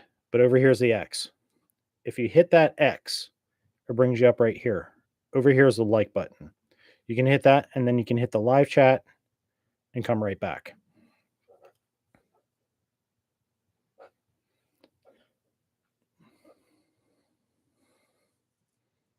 Yeah, and I mean if people go sideways, it goes to the side like that or it goes vertical like that. That's how you do it. Yes, I keep the stream on my phone as we're going here. Even though I have the chat on my computer here, I can access it. Should anything go awry here, I have it over here. Now, I talked about the windshield shade, the mylar being able to reflect your heat back. I talked about it a little bit earlier too. Snow. If we are dealing with snow in the cold and we're out and about, can you eat snow? It's not recommended to eat snow because they say you lower your body's temperature. If you drink cold water, you're going to lower your body's temperature. That's not the issue. The issue is the snow is so cold with your body trying to generate heat, you can actually get blisters in your mouth and stuff like that. You don't want to do that. You got to melt the snow with the Arctic bag, as I showed earlier. Now, the thing is, if you need to just throw something in to keep your mouth warm, just a little tiny bit of snow is not going to hurt. I will say snow is a great insulator. It is a great insulator. If you are having to build a structure and get down into it, like I said about that snow poncho, I carry the snow poncho as my roof over my stealth camp, my ranger grave. Put that up right over top, nice and low slope. I will pack snow around my structure to insulate. Snow, yeah, as DJ says, you'd be pretty cozy. You sure as hell will. Eskimos, think about them guys. What do? They make igloos. Snow is a great insulator.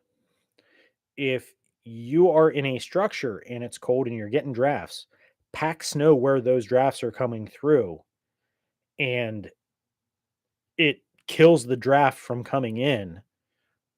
And from the heat from the inside pushing out, it's going to melt it and it's going to make it a little bit harder and it's not going to be able to penetrate through and get air in or out. You don't want air in or out whenever you have a shelter. You want to regulate what goes in and what comes out.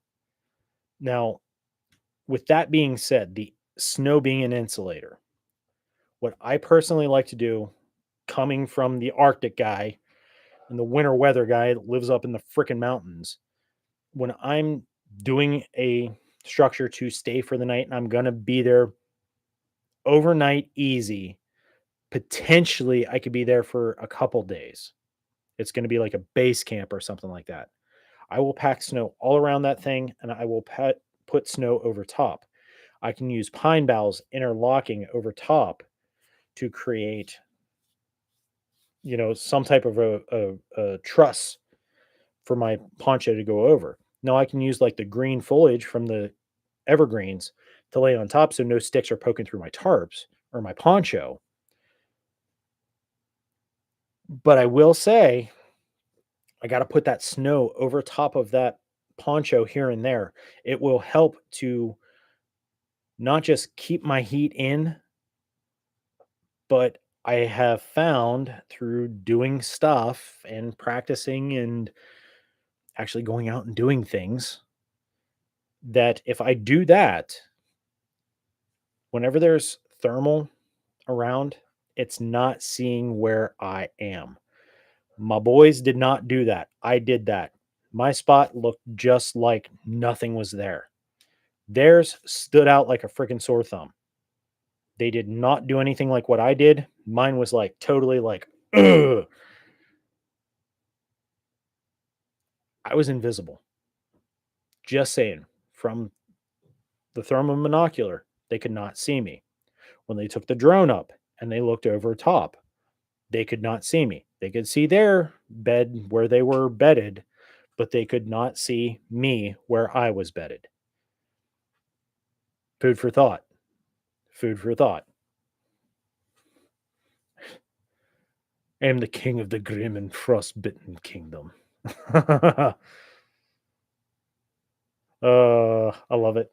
I freaking love it.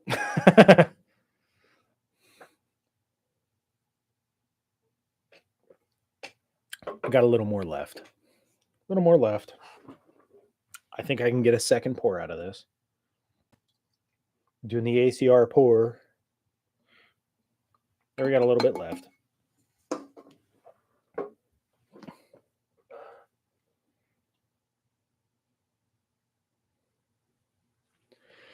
Have a great night, Covert. I will be talking to you at some point here. You can always guarantee I'm talking to Covert, I'm talking to Raven, and I'm talking to old Mando quite often throughout the day. But you guys, if you're not have you not done so yet, Covert Breakout, need to subscribe to his channel.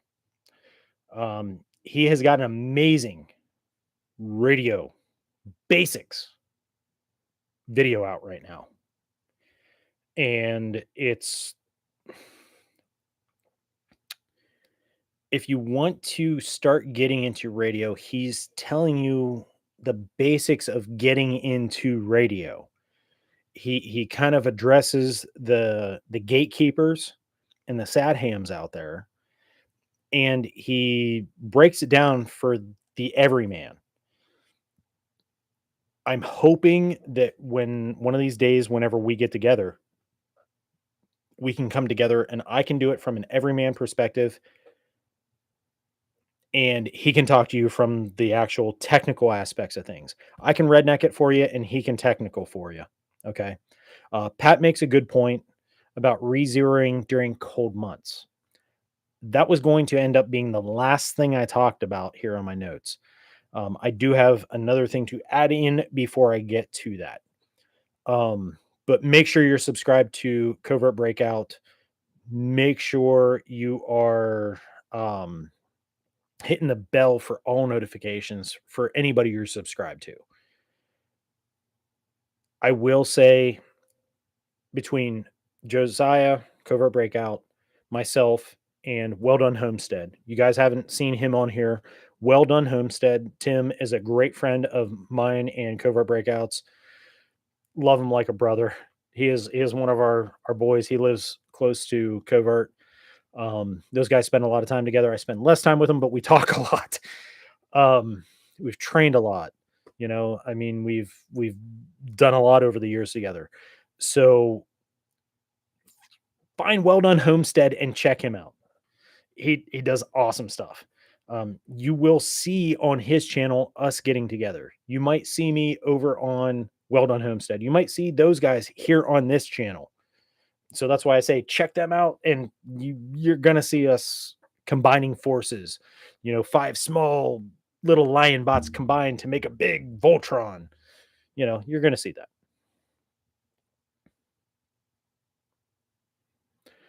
Glory, kids are stupid.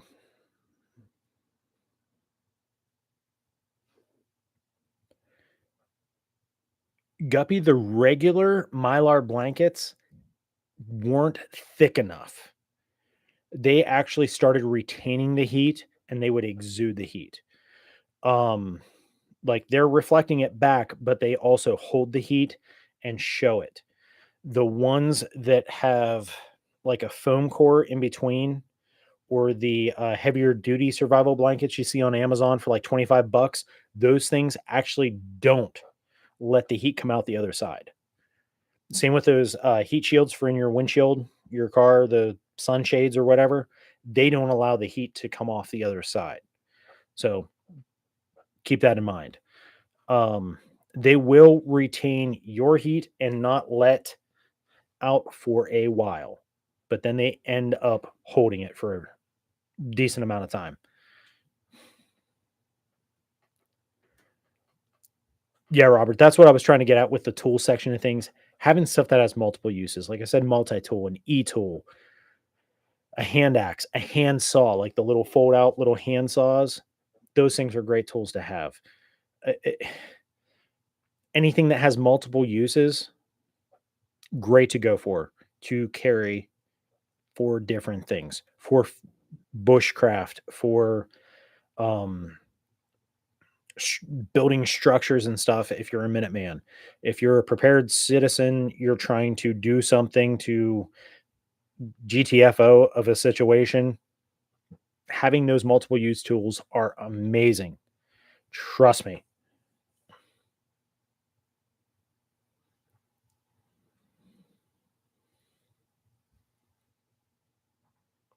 Now, you're talking about the kid riding up and down the thing on his dirt bike with no lights on. I've talked about getting a bike, and I've talked about the Spider, and I'm my personal like my Minuteman and everyday kind of during the summer bike is going to be a Kawasaki KLX 300. I'm not going 650 because I want something thinner and a little bit lighter that I can handle up here in the mountains, but I can also run back and forth to work. Now, with that KLX 300, I am putting a pod on there for infrared so I can drive it at night with my lights off and my night vision on. Just saying, I'm a weirdo like that. I want to be able to run it with night vision.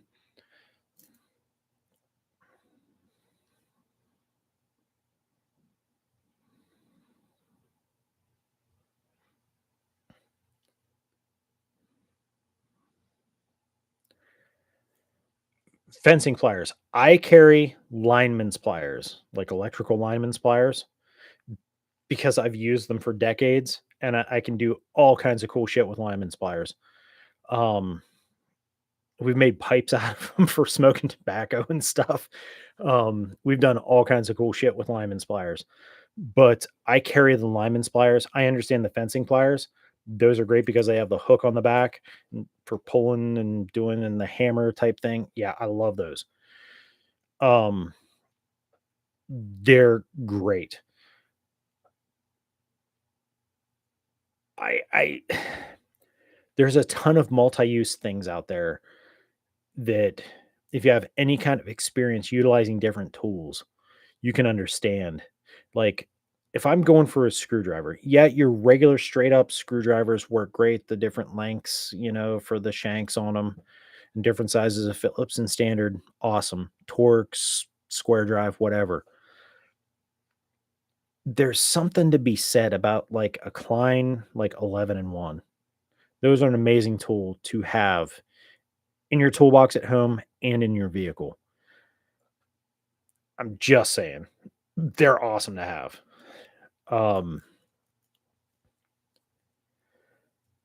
I'm trying to think of what else.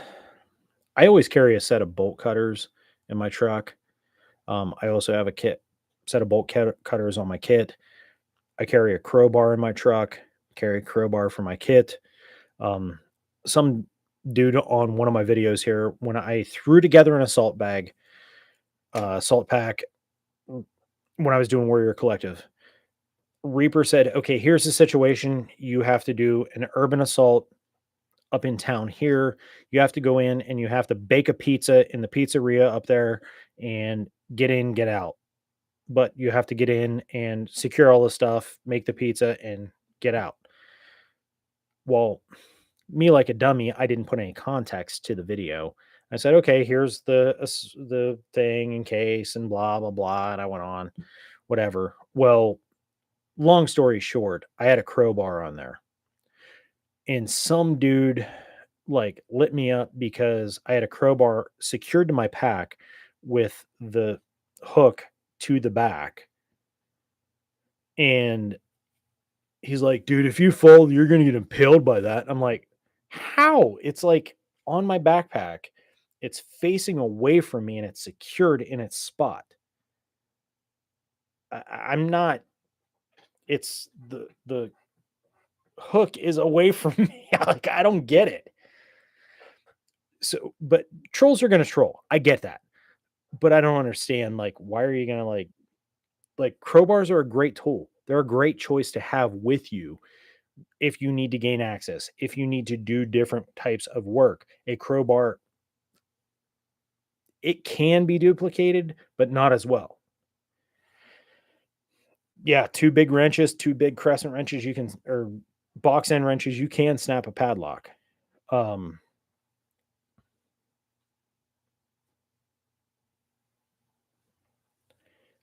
I keep I keep the even though I have a Sawzall in my truck with all kinds of blades, I still keep a set of bolt cutters in my truck because of cutting fence and doing different things like that. That's mainly why I carry my bolt cutters, is because of cutting fence. Also because being electrical, I can cut different types of wire easily with the bolt cutters. Snap through, I'm done. Um, that I do agree, Glory, an edge grinder with a cutting disc is amazing. Right through, but it's a snap versus a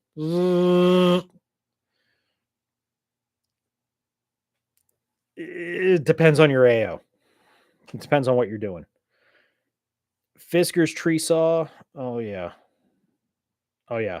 I agree. Um Hand saws, if you can carry the pocket chainsaws. They have the attachments with like the nylon straps on either side, and it's actually a chainsaw blade, like the actual chain from a chainsaw. Those work great. The little wire saws, commando wire saws, if you keep them straight, they cut okay. They're not like a multiple use thing. You can't use it for like 5 years. You're using it like 3 or 4 times and it's done. But they do work if you keep them straight and create it into like a buck saw or a bow saw. They work great. Something else I'm going to say that I carry, you can carry it if you want. It's up to you. Pruning shears, little tiny pruning shears. When I was setting up hide sites and serve sites, trimming just a little teeny tiny bit of foliage here or there makes a ton of difference. Take the stuff from behind, bring it to the front of you. That's what we did. So, chicken scissors. I am not sure what chicken scissors are, but it sounds really funny.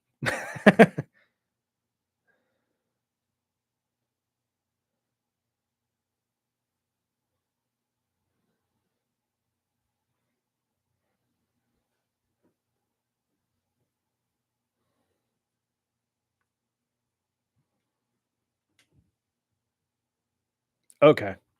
Yeah, poultry shears.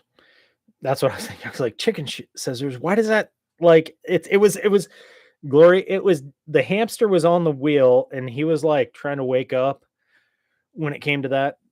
I now I know what you meant. But the way you described it in the end, those meaty scissors that come with knife sets, I got it then. But EMT trauma shears, they can cut quite a bit too. They can cut pennies and whatever. But I will say that having cutting tools is good to have on you, no matter what the season is. I wanted to try to focus on winter here, but yeah, I mean the some of the stuff covers every season. Some of it is specific. With us doing this on 9/17, some people are getting some ideas so they can get prepared before that winter comes. That's why when I was talking to Andrew about doing this volume 19, I wanted it to be winter preseason prep. So that way people can, like, any tips they get here, they can get prepared before the winter rather than like, hey, we're 3 weeks into winter and here's dummy coming to you being like, hey, get your hot hands and your freaking ding dongs and your ho hos. You know what I mean?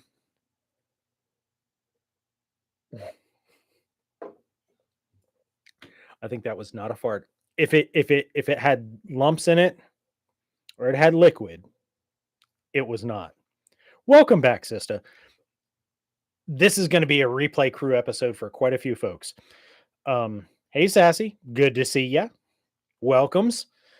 This is definitely a replay crew episode for folks because there is a lot of gold here. Folks were bringing stuff up in the chat, and I'm talking about it here back and forth with them.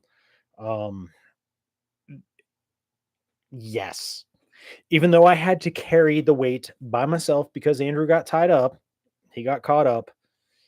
Y'all made this happen. So here's to the chat. You guys are amazing. You're the reason I keep coming back here and doing this stuff. Yeah, there's a lot of stuff that we talked about in here that would benefit you and the PNW. Some of the stuff I actually picked up in the PNW. There was a good friend of mine. Yeah, he got deep in the mayo. Some people would say he got deep in shit or shit hit the fan. With him, he got deep in the mayo or the mayo hit the fan. There was a good friend of mine that I worked with. We were very close. He was the guy that I went out and shot with and went full auto and all that kind of stuff out in the desert, and we're live and nothing happened. Like everything was good and nothing ever happened. So I figured my first video, like, oh yeah, I can pick up my DMR rifle and talk about the red dot candid at 1 o'clock. Oh, I couldn't because I've changed the shit over the years. Anyway, that same buddy, he is a huge snowboarder. He's a huge survival outdoor Minuteman guy. He was snowboarding and he was wearing his white oversuit. Had a whiteout, and I believe he might have been up in Dayton, if I'm not mistaken. He ended up getting off trail because he couldn't see, and he got down through the woods and he fell through a chasm, like fell down into this chasm, like a 15-foot freaking hole. He ended up surviving in that hole for 2 days. He had food in his kit. He was smart and he put his chest rig on. And instead of putting mags and stuff, he put food and water bottles and stuff like that in his chest rig when he went snowboarding. My boy. Anyway, when he got out there, he fell down into this hole. We had paracord and he had all kinds of tools and stuff like that and food and some water. He wasn't hurt, just fell down in, was like, what the? And the snow was going nuts. This was back in 2015. We ended up getting like 3 feet of snow in a storm.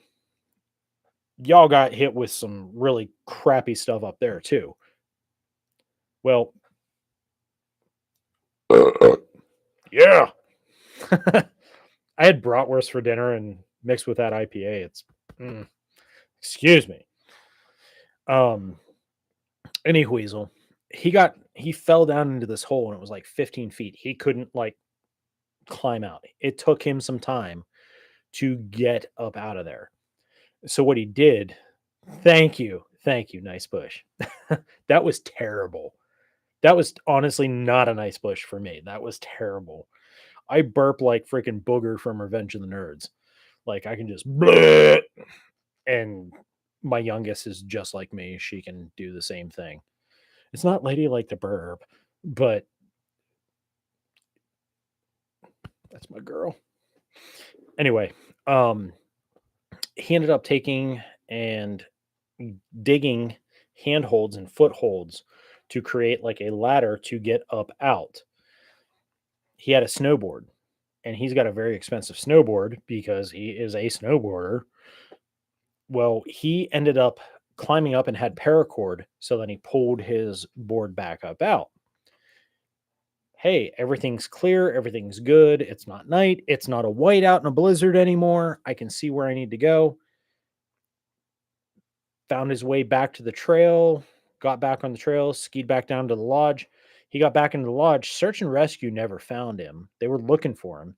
His dad was up there, and his other family members were up there. They were at the lodge. They were like at like the you know command for the search. And he comes walking in, and they're like, "Hey, what's up, man?" Wait, what?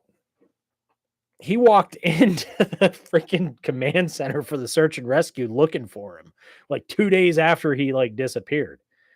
But he was able to do the things he needed to in that hole for like 2 days till he could get out. And he climbed his way up out of that 15-foot chasm to get out and get back to civilization, get back to people. So I catch a lot of crap because I wear my chest rigs low. Sir Bobbert, you remember what it was like wearing the low load bearing kit? You had it when I had it. KP Heathen, welcome, brother. Glad to see you. Glad to see you. Glad you could join us. This is a great volume, great episode, great show to Replay Crew because of all of the freaking great stuff that was talked about here tonight. I truly wish that Andrew was here tonight. However, I understand why he can't be. Next week, we're going to try to come back and do something else. But I want him to weigh in on this topic too. So you might get it 2 weeks in a row. I don't know. We'll see what happens here. But yes, Sir Bobbert, do you remember the low load bearing equipment we had? Not the belt kit, but like the next step up with like the pig harness and all that shit. I'm guessing you do. Because I know DJ is after you're a little bit before me. DJ's after me. I know Mando is before me. Mando and DJ are about the same time. Mm-hmm. Yeah, they're lower. They're like not up here on your chest. They're lower. They sit lower. They sit below your pecs. They hang down around your gut. I wear my chest rigs like that because that's what I was used to. When I was doing all the things, doing all the cool guy high speed shit, that's what we had. And it was all lower. It wasn't down on a belt and it wasn't up on your titties. It was like down just above your waist. You could still have belt kit, you could still have a holster, you could still have a canteen, you could still have some magazines, stuff like that. But everything was like right above that. You had like that much of a gap between your waistline and your kit. I wear my chest rigs low. I wear them low like that. My DMR rig, I wear a little bit higher, but I don't wear it that high. Like a lot of guys, like, I want to do a parody video. You guys that are in here right now, I want to do a parody video of me wearing my chest rig literally right below my beard with my magazines that I cannot even pull them out. Be like, is it high enough for you now? Like, and I even explained in the videos, like, hey, I wear this stuff lower because this is my time and what we did.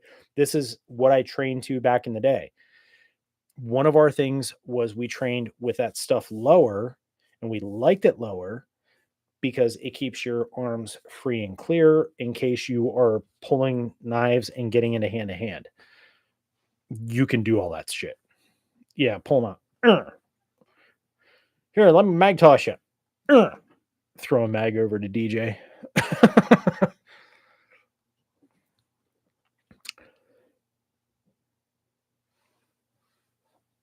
Hey, it did. It kept them alive, Justin.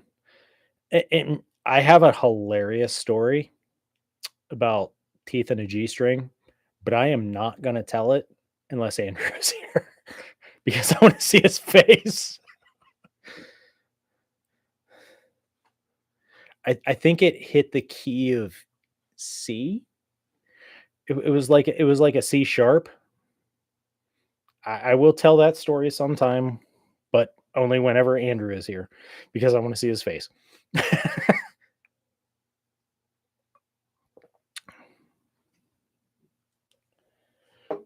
So, is there any questions you guys have about anything I've covered here this fine evening?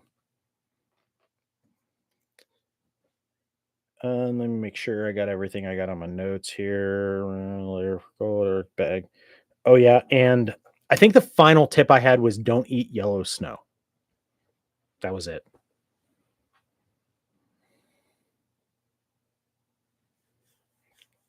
Guppy, that would be cool as shit. Randall's Little Adventures and ACR have their gathering down in Texas here in November. They have talked about it many times. They're putting it out, so on and so forth. I think, they're handling that. I'm on the outside of that. That's their deal.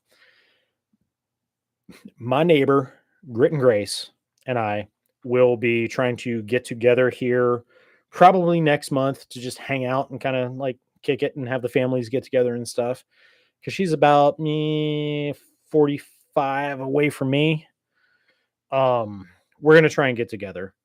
I know Pat's not too awful far away, and I think Justin is about, if I had to guess, an hour and a half, hour and 45 to the west by northwest of me. We have another Pennsylvania YouTuber on here too. Confidence Reloaded, instructor Shonda. She is a female firearms instructor, lives out here in Philly.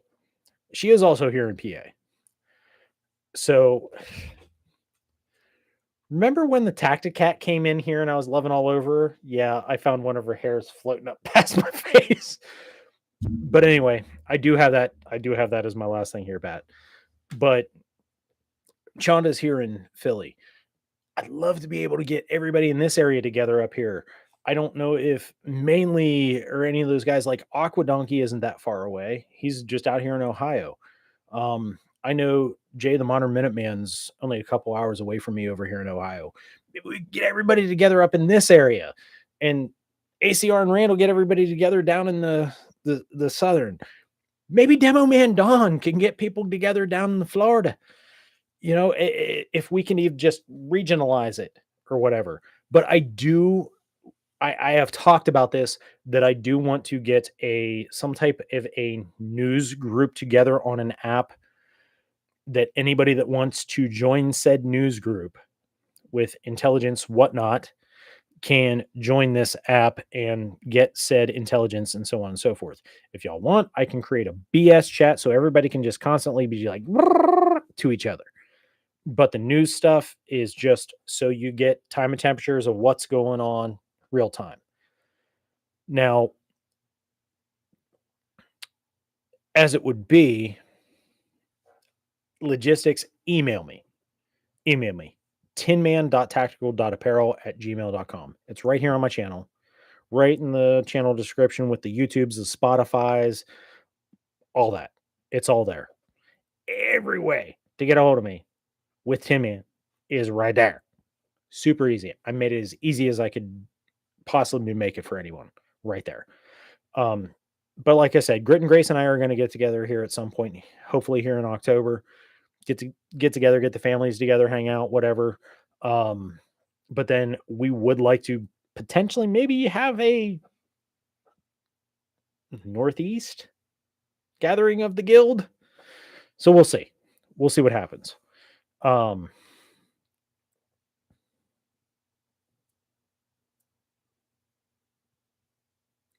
Yeah, I make my way around.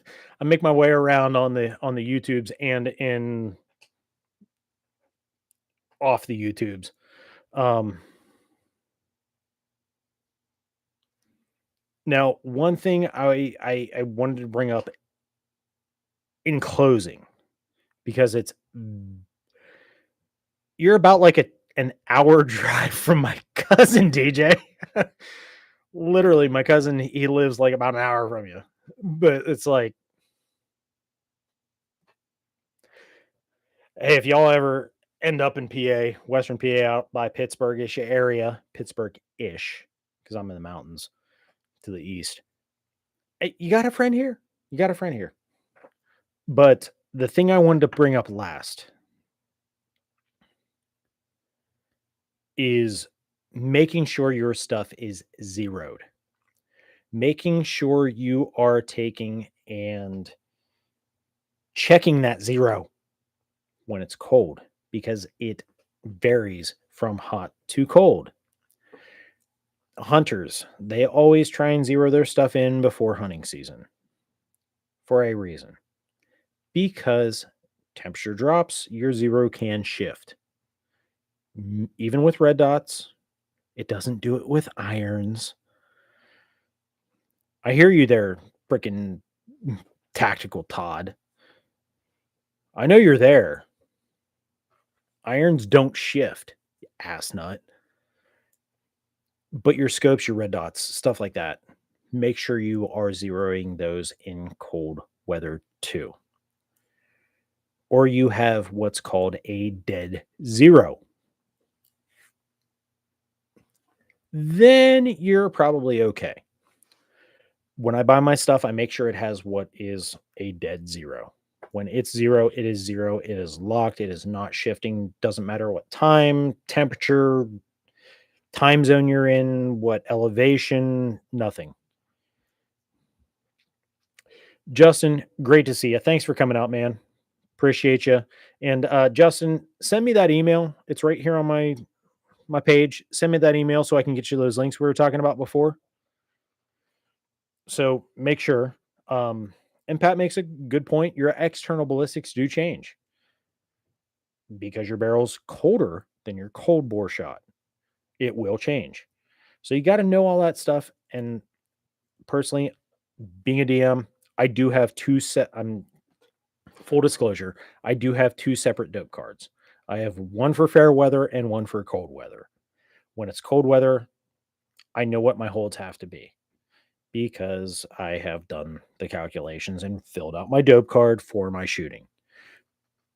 Just saying, to be fair, there's no one dope card. There's separate dope cards for different things when it comes to shooting long distance with a marksman rifle or any rifle you're trying to shoot precision to any degree. Now, another thing I will say is make sure you are swapping out your freaking batteries. Make sure you keep your batteries temperate.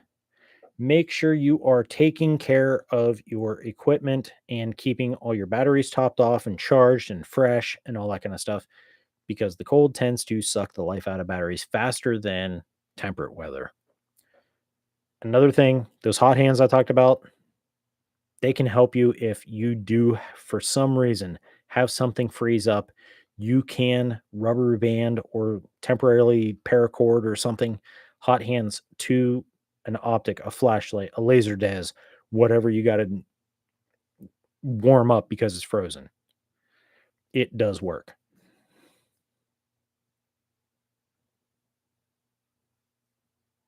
Bohica. Yeah. Yeah. Go old Bohica, man. So this last little bit's for y'all. Thank y'all for tuning in tonight. Thanks for coming out. Appreciate you. Appreciate you. Once again, tonight's beverage was the Double Fog Monster, Double Hazy IPA, weighing in at 9.5 horsepower from Rusted Rail Brewing right here in Pennsylvania, Pennsylvania. Love that stuff. That is like, that's my version of the Black Quad. Okay. I think mine has like a cooler name, But he has a better joke. He's got a far better joke, but I have a cooler name. I'm just gonna Double Fog Monster. If you go to swearing, you're in an environment where you can't swear, you could say Double Fog Monster. You'd be all right. Guppy, take care, my friend. Have a great night. Hope you get feeling better, man. Hey, Glory, whenever you're dealing with a fair, it just comes down to having fun, man. It comes down to having fun. But make sure you're taking care of your equipment. Make sure you're tightening up stuff, restitching what you need to,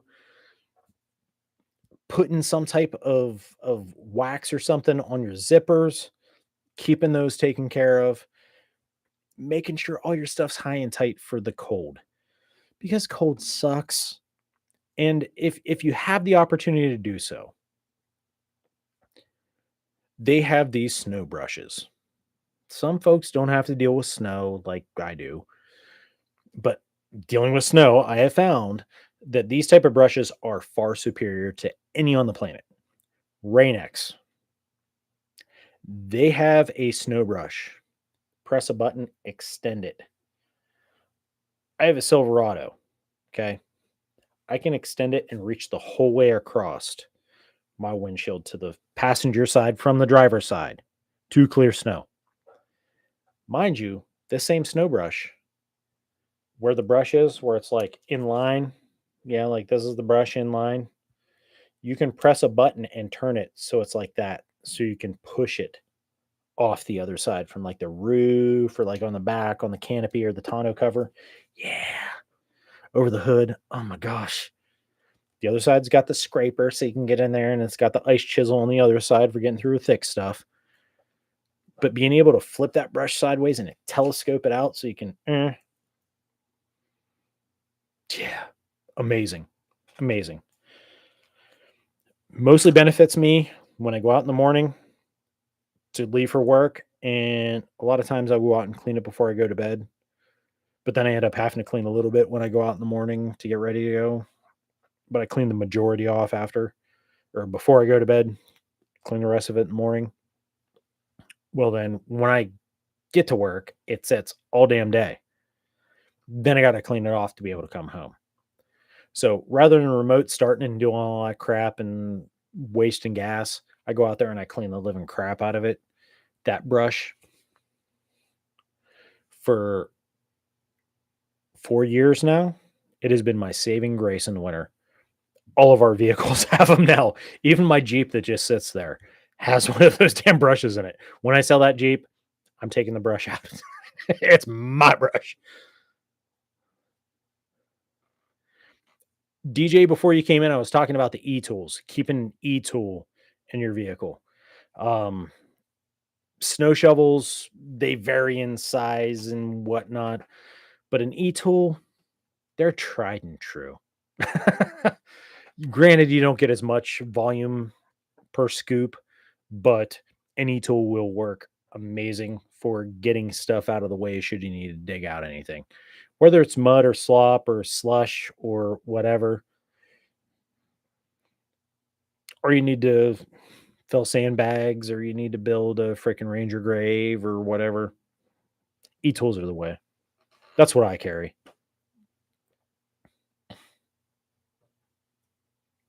I got a 6-foot bed. I can throw in whatever tool I want with it. I got a tonneau cover on the back. I can throw in whatever I want. But in my cab, I keep an e-tool under my backseat storage. So that way, if I have the tonneau off and I'm hauling something or I have an open bed, I have at least the e-tool in there to work with. But yes, a snow shovel, if you have the capability of taking a collapsible something,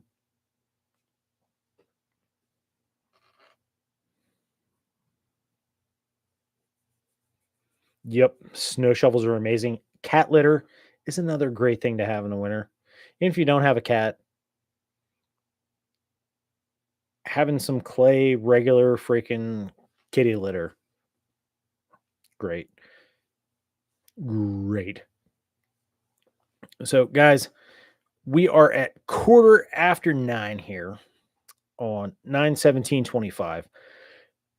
I have gone for 2 hours and 15 minutes where these gums have been flapping, and I haven't even had ACR here.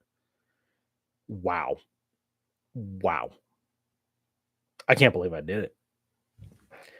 Anyway, I thank you guys for tuning in for volume 19 for the winter preseason prep. Dangerous Freedoms. Great to see you jump in. You're catching us right at the end. Grizzly Warrior, thank you for tuning in. Thanks everybody for tuning in. This was awesome. ACR who? Fake news, Glory. Fake news. Or as Andrew would say, whatever, queer. But no, thanks guys for tuning in. I appreciate it. This is definitely, if you're here in the end, this is definitely one to go back and watch as replay crew, because there is a lot of great information in this episode that I am pulling from the chat so I can talk to the people that they don't get to see the chat. I'm disseminating it all. So it's all here. They have had great conversations in the chat. So 7:00 Wednesdays, boom, that's when Whiskey Wednesdays happens. Sundays, if I do lives, I do them at noon. You can catch us there. You can catch me there. I don't know what Andrew's doing, but he's probably over there bathing in mayo, as Gen X would say. He's probably over there having his fun with mayo. But anyway, you guys have a great night. Thank you for coming out. Thank you for tuning in. Guys, dive into the replay crew. I'm dead serious. There was a lot of great information here in the chat. They can confirm it. They will confirm that. There is a lot of good information in here, a lot of great tips for winter preseason prep. Just saying. Whether you're a Minuteman, Prepared Citizen, doesn't matter. It's all there. Okay?